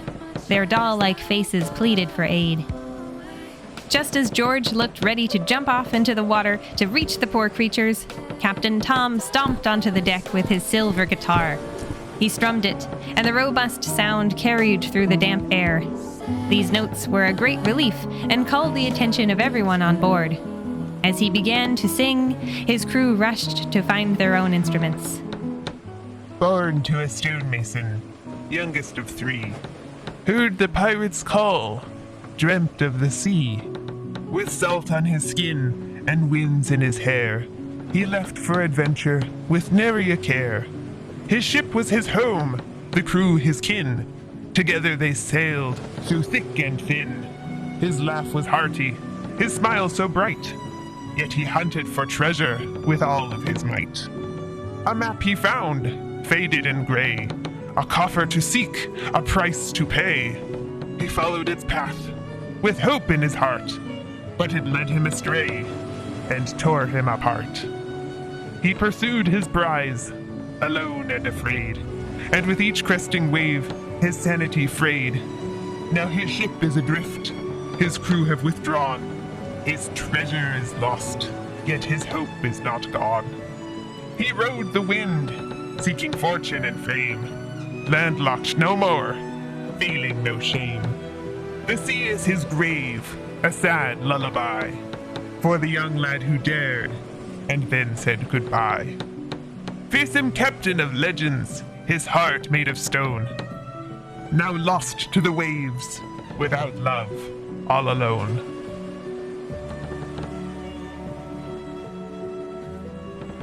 Captain Tom belted out this melancholic melody with such passion that the sirens stopped their own wailing to listen. The little white dog howled in time to a harmonica, longing to see his master again. The orphaned dragon sniffled till her green face was streaked with indigo tears. The accompaniment continued until the danger was behind the Hornswoggle, and silence fell upon the deck, echoing in the mist. I wonder if Lord Pangborn feels like that, Tanith murmured. alone in his cave with only his hoard.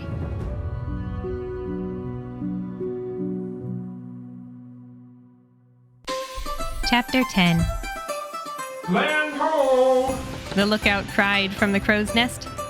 All hands on deck. Captain Tom shouted. At last, the fog cleared and both the blue buccaneers and their guests bounced on their toes, elated to see the sun again. The Hornswoggle emerged from clouds that hugged the surface of the hazy sea into a brilliant blue sky. Ahead, they could see the waves cresting on a beach, as well as a wall of greenery. As the sails were stashed away and the balloons inflated to lift the ship up out of the water into the air, pelicans flew alongside the hull. George barked at them in greeting. Although she was enjoying herself, the baby dragon looked around when she realized something was missing. Captain Tom, Tanith called. the song said there was a kraken in these waters, yet we are fast approaching the end of the sea. Where is it? The captain threw back his head and laughed, long and loud and joyful. That scoundrel. He said fondly. There are no more shipwrecks because of him. He has long since picked up his tentacles and shuffled his way to the ocean. Some say he marooned himself in the desert on his way there, but I believe the kinder stories. Is the maze also long gone? She asked. No such luck. He replied. Even without me spyglass in hand, I can see the labyrinth has grown taller. It is a place I dare not enter, for here there be monsters.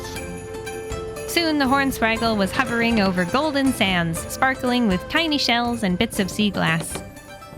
Captain Tom led George and Tanith down into the bilge, where a trapdoor opened, depositing them onto the shore as easily as they had been swept up into the ship. He accompanied them as far as the lush wall of shrubbery that blocked their view of anything beyond the beach. His phoenix sang in response to bird calls and hoots echoing out of the bushes. Take this, mateys. Captain Tom said, and knelt down to hang something around Tanith's neck. This here be the labyrinth protecting the Red Dragon's keep. Somewhere in its depths is the entrance to Pangborn's cave, where he sleeps with his horde. We have not seen him these past few days, which means he is asleep and due to wake up, to return to his hunt for any man named George. My master is the last George, said the dog. I intend to save him by any means necessary, even if I must slay the dragon. Lord Pangborn is old and wise, said the baby drake. I intend to become his student when you fail to slay him. Captain Tom listened, and his kind eyes held a mixture of concern and hope. You're a good boy, George, and Tanith is a fine youngling, he said, giving their ears a good scratch. Fare thee well, and good luck on your treasure hunt. The traveling companions watched Captain Tom return to the ship. He was lifted into the trapdoor, which closed seamlessly, leaving only the perfect blue hull. Buccaneers lined up along the parapet to wave goodbye. Then the hornswaggle rose into the air until it was all but invisible against the sky. It flew so high they could not see the rainbow balloons anymore, but a hint of music on the wind lingered in their ears. Already the temperature was hotter, the cool breaths coming off the spring lakes far behind them across the sea. They ran up the beach, their claws digging in, and bounded through a gap in the trees, marking the entrance to the labyrinth. Immediately, Tanith's bright green scales turned apple red, as bright as the trumpet vines winding their way through the leaves on either side of the sandy path. Hummingbirds whizzed past their noses in search of hibiscus blossoms, while louder varieties like toucans and parakeets chattered overhead, arguing with a few rogue seagulls. The hedges of the maze towered above, taller than the hull of the hornswaggle so recently left behind. After running in the fragrant summer air for some time, the pair stopped to have a look around. George panted till his tongue dripped. Now we must find our way through to Pangborn's cave, he said. Would you be so kind as to point the way, my friend? I would be happy to, she answered. Tanith grasped the compass with her paw and studied Captain Tom's gift carefully. The two of them stood at a crossroads with three choices: left, right, and back the way they came. Lizards skittered from bush to bush, while hornets, stickbugs, and mantises ignored the newcomers on their way elsewhere. The little dragon carefully stepped over a trail of ants as she followed the compass down the path to their right. Deeper and deeper into the maze, George and Tanith began to lose their sense of direction. Only the compass made it possible to know which way was the beach they started from, and which way would take them into the heart of the labyrinth where they presumed the dragon's keep to be. They did not know for sure if they would have to cross the whole winding country to find it, or if it sat in the middle like the eye of a storm. The scenery became ever more disorienting. Every turn in the path took them down yet another leafy corridor, all the same, yet always different. When they came across a pool with a lion-headed fountain, the pair lay down to rest, eat, and drink, only to find a near-identical one a few turns later. George sniffed the air to check for any sign of themselves, while Tanith examined the stone lion in search of unique lichen and cracks. Sometimes it was a new fountain, and sometimes they were walking in circles. When the sun was directly overhead, the heat forced George and Tanith to get as far under a bush as they could to stay cool. Otherwise, their eyes swam with colors, blinded by lilies, plumeria, and bird of paradise blooms. They walked into palm fronds. They stumbled over tortoises. They were startled by anything that moved, be it monkey, frog, or cougar slipping out of sight. There was an abundance of life here to distract predators who might otherwise stalk strangers, but the traveling pair only felt safe when they found water and regained their sanity.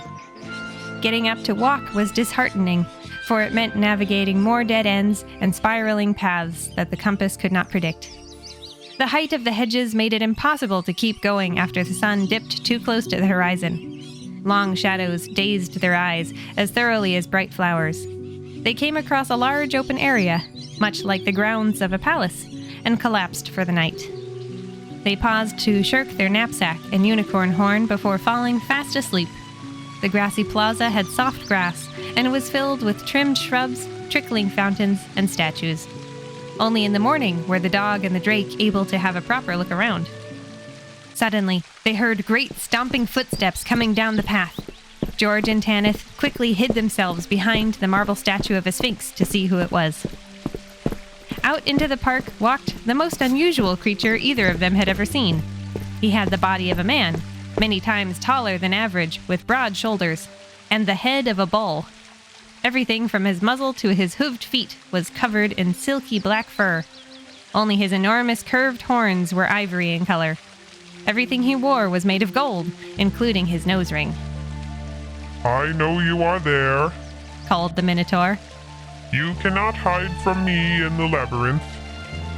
Tanith was quick to duck down behind the statue, ready to think of an escape plan. So she was shocked to see George trot out to meet the guardian of the maze, as if safety were guaranteed. She was always amazed by her companion's ability to trust. Somehow he had a good sense for who would be kind and who to avoid. Unwilling to leave George behind, she followed him at a distance. What a good boy! The Minotaur exclaimed, bending down low to give the little dog a pat. How did you end up here? And with a baby dragon? Come, sit with me by the water. I will bring you something to eat as well. This was a great relief to the traveling companions, who had eaten most of their food, too delirious to ration it out, too unsure to dare eat anything they saw. They watched the Minotaur wander around the edge of the park, picking various fruits and vegetables off the hedge walls as he went. He returned with his arms full. These were laid out on the ground, and both dog and dragon tucked in with the promise that these mysterious delicacies were good for any stomach.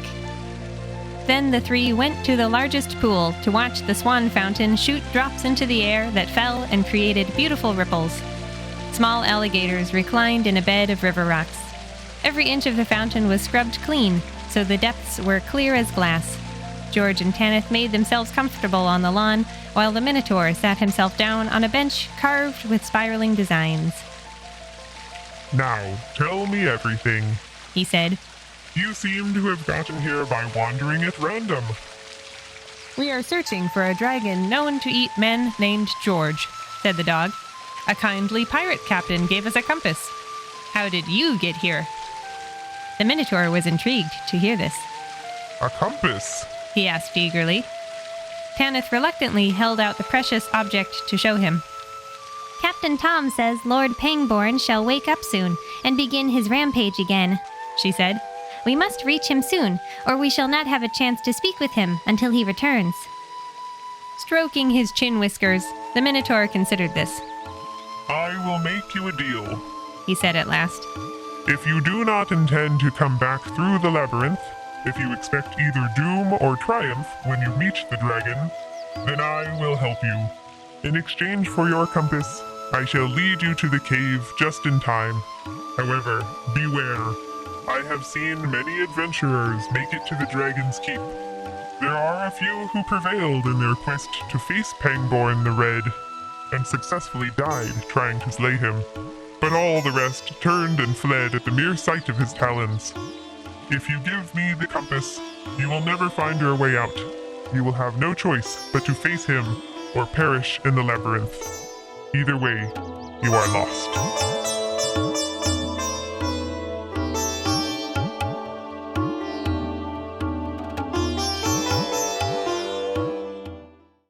Chapter 11.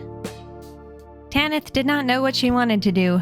Her heart had been set on seeking out the powerful, rich, feared dragon, a crimson nightmare whose fame stretched across the seasons. It was her only goal, and yet now she wondered if when the time came, she would turn and run away. His reputation had become less appealing as she met more and more people affected by his violence. Looking down at her paws, Tanith contemplated her own crimson scales that flashed under the summer sun. George, on the other hand, did not hesitate. He sat up straight and looked his friend in the eye. My master is counting on me. He told Tanith. Whether I win or die, I must strive ahead until my quest is ended. However, the compass is not mine to give. It was Captain Tom's gift to you. Nodding, the baby dragon made her choice and slipped the chain off over her head. The compass slid to the ground, and the Minotaur picked it up, careful not to crush it with his strong hands. Thank you. He said warmly. You see, I am trapped in the labyrinth too. I know all the pathways close to the dragon's cave, but none are the way out. I have never met someone with a compass before. Most adventurers fly in or carry a ball of yarn that will lead them back the way they came. If they run away, they wind it up as they go. If they are eaten by the dragon, the yarn gets chewed on by squirrels and carried away by birds before I can follow it out. Standing on gold horseshoes, the Minotaur walked out of the beautiful park and back into the narrow corridors of the maze. I will tell you the tale of this place, he said. There are some mysteries only a gardener still remembers. Did you see a young man on the back of a griffin fly overhead to reach the cave? Tanith asked. I do not recall. The Minotaur admitted. I only see what goes on inside the labyrinth. So, the white dog with pharaoh eyes, the red baby dragon, and the black bull-headed man set out into the winding paths together. As they walked, the Minotaur talked. There was once a great wizard named George, he said. This wizard spoke to the stars and was the first to learn the prophecy that brought you here. Only a brave soul named George will succeed where others would fail. The wizard George was very powerful. He was sure the stars were telling him about his own destiny. With his magic, he thought he could battle the dragon himself. He set out immediately, traveling through the summer lands, the autumn forest, the winter Alps, and the spring lakes until he arrived at the dragon's keep. Though many have gone down this path, he was the first. George went right up to Pangborn's doorstep and shouted his intentions. I, the wizard George, have learned of a prophecy. Only a brave soul named George will succeed where others would fail, and I am that brave soul. Unfortunately, the wizard did not realize how big dragons can be. He had only seen them in storybooks. When Pangborn the Red came out to see who was making all that noise, George turned tail and fled. He ran away with magical swiftness and enchanted the ground his feet touched. This labyrinth grew out of his footsteps. Creatures like me were summoned to be part of its mysteries, to preserve it, so the maze would stand between the beast and a wide world of innocent people. Unbeknownst to the wizard, the dragon could fly fast and well. Lord Pangborn hopped right over the elaborate barricade and found the wizard gloating to himself on the beach. He was the first George to be eaten. Now the red dragon flies across the world in search of the rest, ensuring his own longevity, preventing the prophecy from coming true. The wizard was the first, George the dog said, and I will not let my master be the last. He is counting on me. He will not join that foolish sorcerer in Pangborn's belly. The Minotaur chuckled, amused by the small creature's confidence. I take it you were named for your master, he said. Have you hidden him away? Otherwise, you might not have a master to return home to anymore if you somehow succeed in slaying Lord Pangborn. Their conversation stopped abruptly as they turned a corner and the hedge walls fell away. Here the leaves were shriveled up, brown and rotten on slimy branches. The same was true of every bush in sight around the edge of a great hole in the earth. The very ground beneath the travelers' feet seemed to fall away into the darkness. Above their heads, the sun was setting, and flocks of swallows flew in chirping masses as they circled the cave and descended into it in vast numbers. Their black feathers made them disappear as soon as they dipped below the lip. Be careful, my friends, the Minotaur said as he stepped back into the labyrinth with compass in hand. Farewell. A rough staircase cut into the crumbling stone wall of the cave was the only way in without tipping over the edge. The traveling companions were without wings, unlike Pangborn, so they began the precarious downward climb by putting one paw in front of the other. Tanith led the way as night fell, lighting the path with the fire in her nostrils. The tropical climate present at the beach and inside the labyrinth was now gone, replaced by damp air that carried a chill, devoid of sun-touched warmth. It was different from the frosty wilderness of the winter country that had been crisp and revitalizing. This was dank and pervasive. Tanith's inner flame kept her from feeling cold the way creatures like George did, whose paws would freeze in the snow, but she did not like the feeling of being in this cave. Evidently, the birds felt the same way, as the stairs wound ever deeper into the hole, which got wider and wider. There came a place where there were no more bulbous swallows' nests on the walls. There was almost no light aside from Tanith's own, save for the distant twinkling of stars in an ever smaller cave opening and a faint glow from below. The space smelled of smoldering embers and mold. A bit further, the cavern opened out into a vast space that was filled with shapes. Stalactites that should have been beautiful instead looked sickly. Rock formations loomed large and frightening. And dominating the floor was a mound of something that they realized was breathing. George and Tanith arrived at the bottom of the stairs. They were deposited directly in front of the mound. The baby dragon spit a shower of sparks which briefly illuminated what lay before them. Light fell on piles upon piles of diamonds and coins, strings of jewels, boxes spilling precious heirlooms, and decorative weaponry. Intermixed with these treasures were scattered bones, and atop the astounding hill of wealth lay the red dragon of legend. His open eyes glinted before the sparks died out. All at once the beast shifted, sending rivers of jewels past the intruder's feet.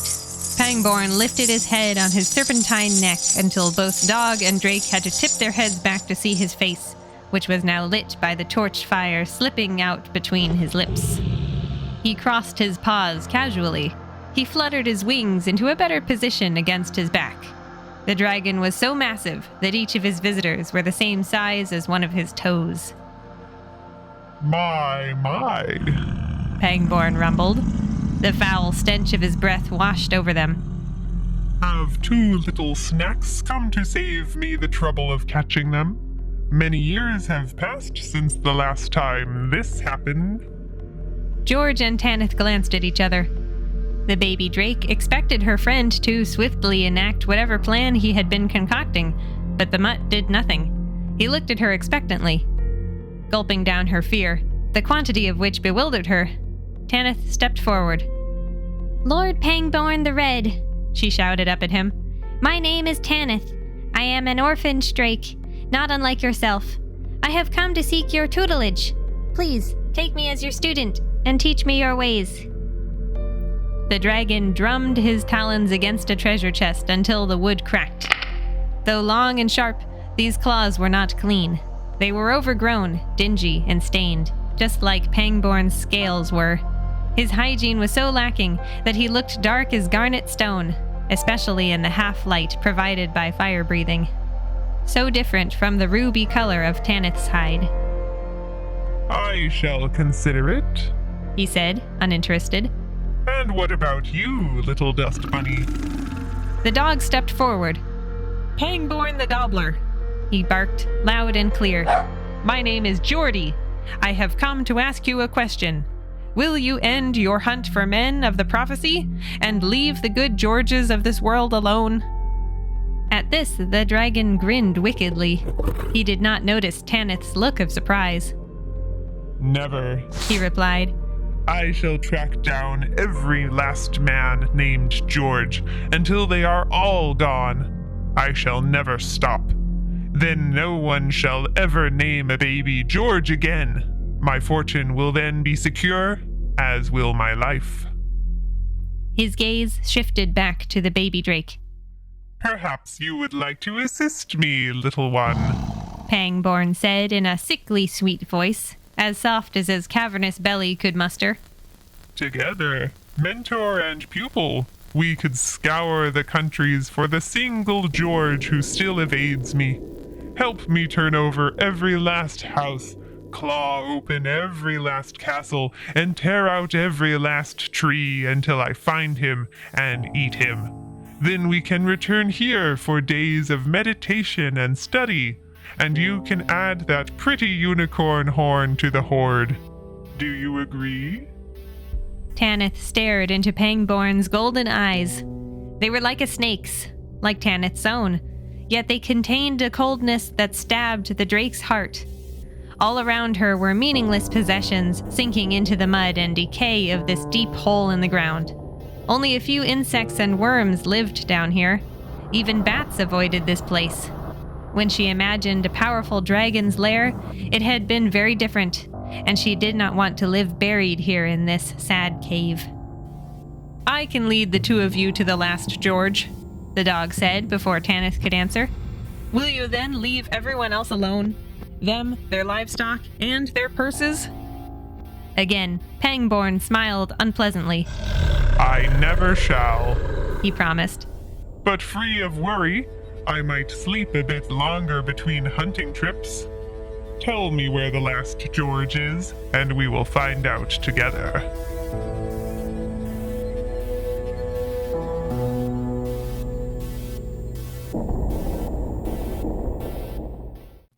Chapter 12.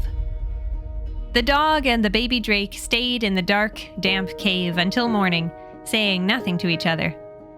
The dragon preferred to do his flying during the day, when the most people would see him soaring over their heads and scream in terror. He waited until the clouds were no longer pink and orange, wishing for white clouds that would not distract from the grandeur of his passage. Come, Geordie. The dragon said, and wrapped his claws around the mutt. The time to kill you has not yet arrived, so I shall do my best not to crush you for fear of ruining your flavor. You had best aid me in my quest to outsmart the stars, or you will find yourself in my belly far sooner. He grasped Tanith in his other paw, and they were off. Pangborn flapped his wings until the outermost pinions swept against the sides of the hole they ascended through. They shot straight up into the sky and looked down to see the entire labyrinth below. Then, following Geordie's directions, they momentarily spotted the beach before Pangborn dived into the perpetual fog hanging over the hazy sea, ripping them out of the summer country that was his home territory and throwing them into the shining terrain of the spring lakes. The speed of their travel was both marvelous and disheartening. Tanith could not stop herself from looking over at Geordie in the hope of seeing something in his face that would explain what his plan was. Did he really want to trade his beloved master for the betterment of all? Somehow the trade-off seemed incomplete and unsatisfying, though she could not find the words to explain why. She could understand his decision not to reveal his true name, but any further betrayal was too much to accept. Spring fell backwards into the previous season.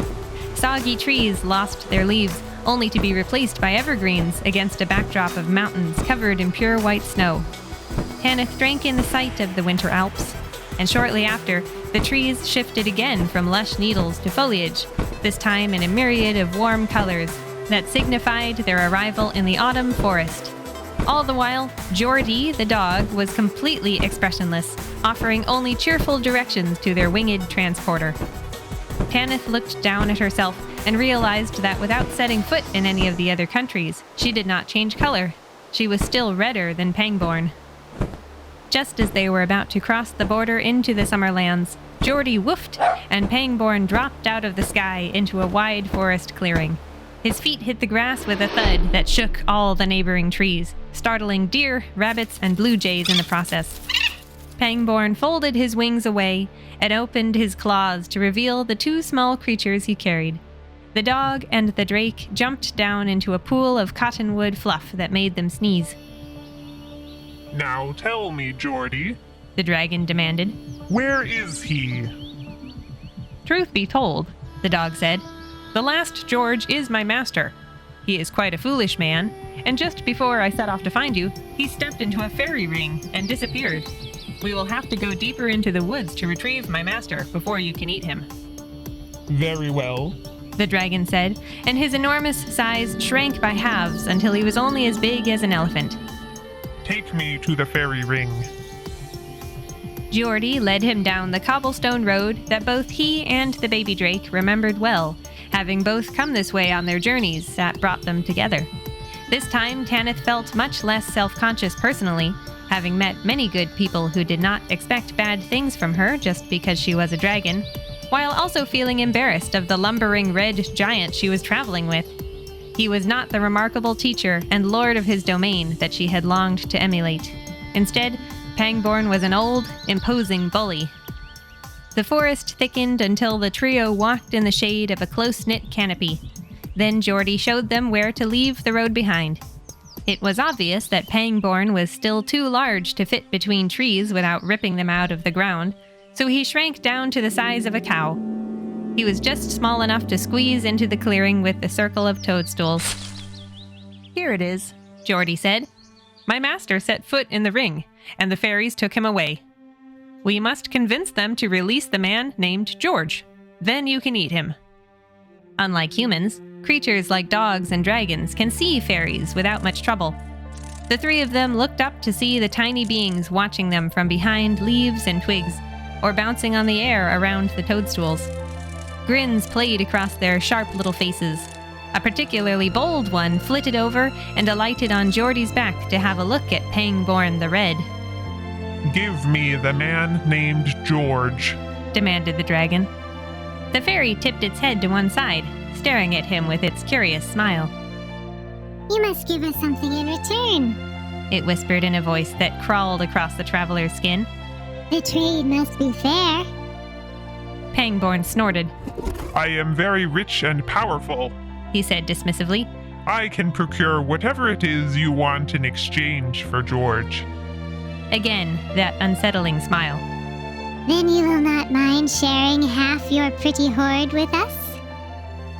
The suggestion was so offensive to the dragon that he reared up on his back feet and spouted fire. Branches were singed, and fairies fluttered away, giggling. You bugs have plenty of playthings, Pangborn snarled. One is not worth my own weight in gold. You do not have to agree, the fairy said with a shrug. And we do not have to give up our toy. Pangborn angrily watched the fairy fly off to rejoin its kin. While Tanith stood by anxiously flexing her claws, Geordie went over to the cow-sized dragon to discuss what they should do. He took a seat in the grass. I had forgotten how greedy the fairies can be, Geordie said sympathetically. Half your fortune! That is a terrible loss. Very selfish of them. Indeed, Pangborn agreed. I need the man in order to protect myself from harm. I have outsmarted the stars themselves. The fairies do not really need him. They shall be punished for laughing at me. We must try something different, the dog said. If they will not give you my master, then I propose you take the man from them. The dragon huffed smoke, filled with new determination. You are right, Geordie, he said. You are very clever for a snack, but how shall I do it? Try to frighten them, was the response. At Geordie's urging, the dragon transformed himself into a massive lion. He roared at the fairies till branches quaked and lost leaves. He smashed toadstools as he jumped and swiped at the beings with his claws. Again and again, they just tittered and leapt away. The dog then suggested something meaner, and Pangborn turned into a heavy-footed ogre. He shook the tree trunks with terrifying force. When that did not work, the dog barked a new idea, and the ogre became a wolf. But even the greatest beast of the forest did nothing to thwart the fairies' glee. We must try something different, Geordie said. Come, let us try to reach the fairy realm on our own. The dog fell to digging furiously inside the ring of toadstools, and Pangborn was quick to transform himself into a hound. Together they pawed at the ground. They dug and dug while Tanith and the fairies watched until they could go no deeper. Under many layers of soil, they found a solid floor of pure crystal. We must try something different, Geordie said. You must try to sneak inside the fairy realm. Look around and see if there is a hole somewhere that will let you inside. Again, listening to what the dog suggested, Pangborn turned himself into a cat to have a look around. He found many animal dens belonging to snakes and groundhogs, but nothing that would get him into the crystal catacombs. Geordie said something smaller might work, so the dragon became a squirrel, the treasure hunter of the animal kingdom. He dug and sniffed and searched to no avail. Finally, they thought he should try something even smaller, and Pangborn became a mouse. Yet still there was no way into the fairy realm. Dragon and dog sat down to rest and discuss whether a beetle would be more effective. Tanith sat by and observed all this, becoming more and more perturbed until at last she got up to join the endeavor. There is no way to enter if they do not want you to, She said sternly. Lord Pangborn, you must either convince them to bring out the man named George or convince them to take you down to him. How would I do that? Pangborn asked, exhausted and angry. They are stubborn, infuriating bugs. They would never let me inside. I believe only humans are taken to the fairy realm, The baby drake said. so you must become a human so they will take you directly to George. Once you are there, my lord, surely the crystal catacombs will shatter when you return to your proper form. The reinvigorated dragon took a breath and shapeshifted once more. Now an old man stood in the clearing. Full of confidence, he took his first steps on two wobbly legs, smashing the last of the toadstools. He walked directly into the fairy ring and promptly vanished.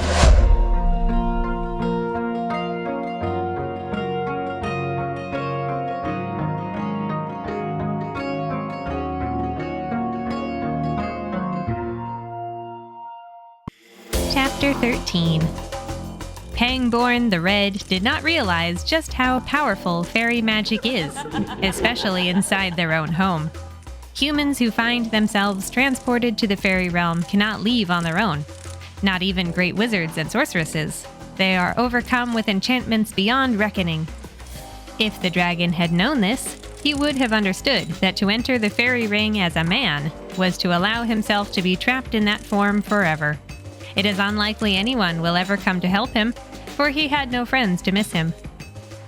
As for the last George, who had been in the fairy's clutches during the entirety of his dog's journey, Tanith, the baby drake, came to his aid. She offered the unicorn horn in her possession, and the winged beings accepted it as a truly special bauble, much more interesting than half the dragon's gold. They took the horn, and George reappeared, stumbling across the clearing as if he stepped foot inside the ring of toadstools only moments ago. He was immediately ambushed by his faithful friend licking his face. The adventure ended. George the dog reclaimed his name and had to say goodbye to his companion. Tanith no longer wished for a cave. She instead decided to return to the Winter Alps, where she was happiest. She hoped Princess Juna would still want a shadow-colored dragon as a treasurer. The time Tanith had spent with George made it clear that wealth without purpose was cold and lonely, and she missed the warm hearts of the mountain people. They did not care if her scales were red. In fact, they would certainly prefer her without them after all the trouble Pangborn caused. I will guard their hoard rather than steal my own, Tanith said with a puff of smoke. If I happen to see Archibald wandering the slopes, I will give him your regards. George the human also made a decision. He had nothing to return to in the Summerlands, aside from his shack, and after hearing all his dog's wonderful stories, he wanted to have his own adventure. The tales of the Blue Buccaneers were his favorites. He would travel with Tanith as far as the cold country, then continue alone to the Spring Lakes, where he hoped to find the Hornswaggle and beg Captain Tom for a chance to join the crew. Even if swabbing the deck and hitting a tambourine were his only talents as a pirate, he was determined to go. Good boy. George the human said, scratching his dog's ears until one foot thumped the grass. You saved my life. Of course, master, George the dog replied. I would do anything for you. Then please stop calling me that, the lad said. We are parting ways for a while. You must not think of me as someone who has sway over you. Think of me only as your best friend. The dog licked the man's face, and they sat together for a long time. Maybe they played fetch. Maybe they just enjoyed each other's company in the shade of an elm. Afterward, the lad ran off to join the baby dragon, and the dog was left behind, trying not to whimper. George got to his 4 feet and returned to the road. His silver-painted nails clicked along the cobblestones all the way to the Summerlands, through the tall grass, and into the king's city. Inside the castle gate, he spoke to a butler and was quickly brought into the throne room to tell his tale. It was so unbelievable that everyone believed it. Only a brave soul named George will succeed where others would fail. Cried the aged wizard. The prophecy was true. Perhaps I too shall go on a journey to discuss this with my fellow soothsayers in countries near and far. The king rewarded the mutt with satchels filled with bronze, silver, and gold pieces, along with strings of diamonds and pearls. George then left the castle behind and made his way back to the maple grove with a single giant oak, the tree whose shade protected the shack he once shared with his master-turned-friend. Cheerful samara seeds twirled and landed on the path, and George felt less alone as he went inside. Much to his surprise, the shack was not empty. Sitting in the middle of the floor was the orange fox he once met in the form of a spider. She smiled at him with glittering black eyes. Welcome home, Hero George, the forest guardian said. I promised that if you returned triumphant, I would bestow a gift upon you, so I am here. Out from behind the fox toddled 4 adorable puppies. They all shared George's handsome markings around their eyes. No bigger than rabbits, they yapped and tumbled around the shack. One was brown, one was white, one was yellow, and the runt was red. Perhaps one day they would grow up to be handsome hounds. Perhaps they would accompany the king's sons on many fabulous adventures. Until then, they would live beneath the oak with their father. George jumped for joy and wagged his tail. He greeted his children with licks and snuffles, then looked up to thank the fox. However, she was already gone. And so it was that the wrong George rid the world of a nasty old dragon. He lived happily ever after, surrounded by his family, visiting friends in other countries, and ignoring his fame and wealth. You can still see a white dog running through the fields if you go searching for that giant oak, and George will come bounding over if you call loudly enough. Remember to bring him a treat. The end.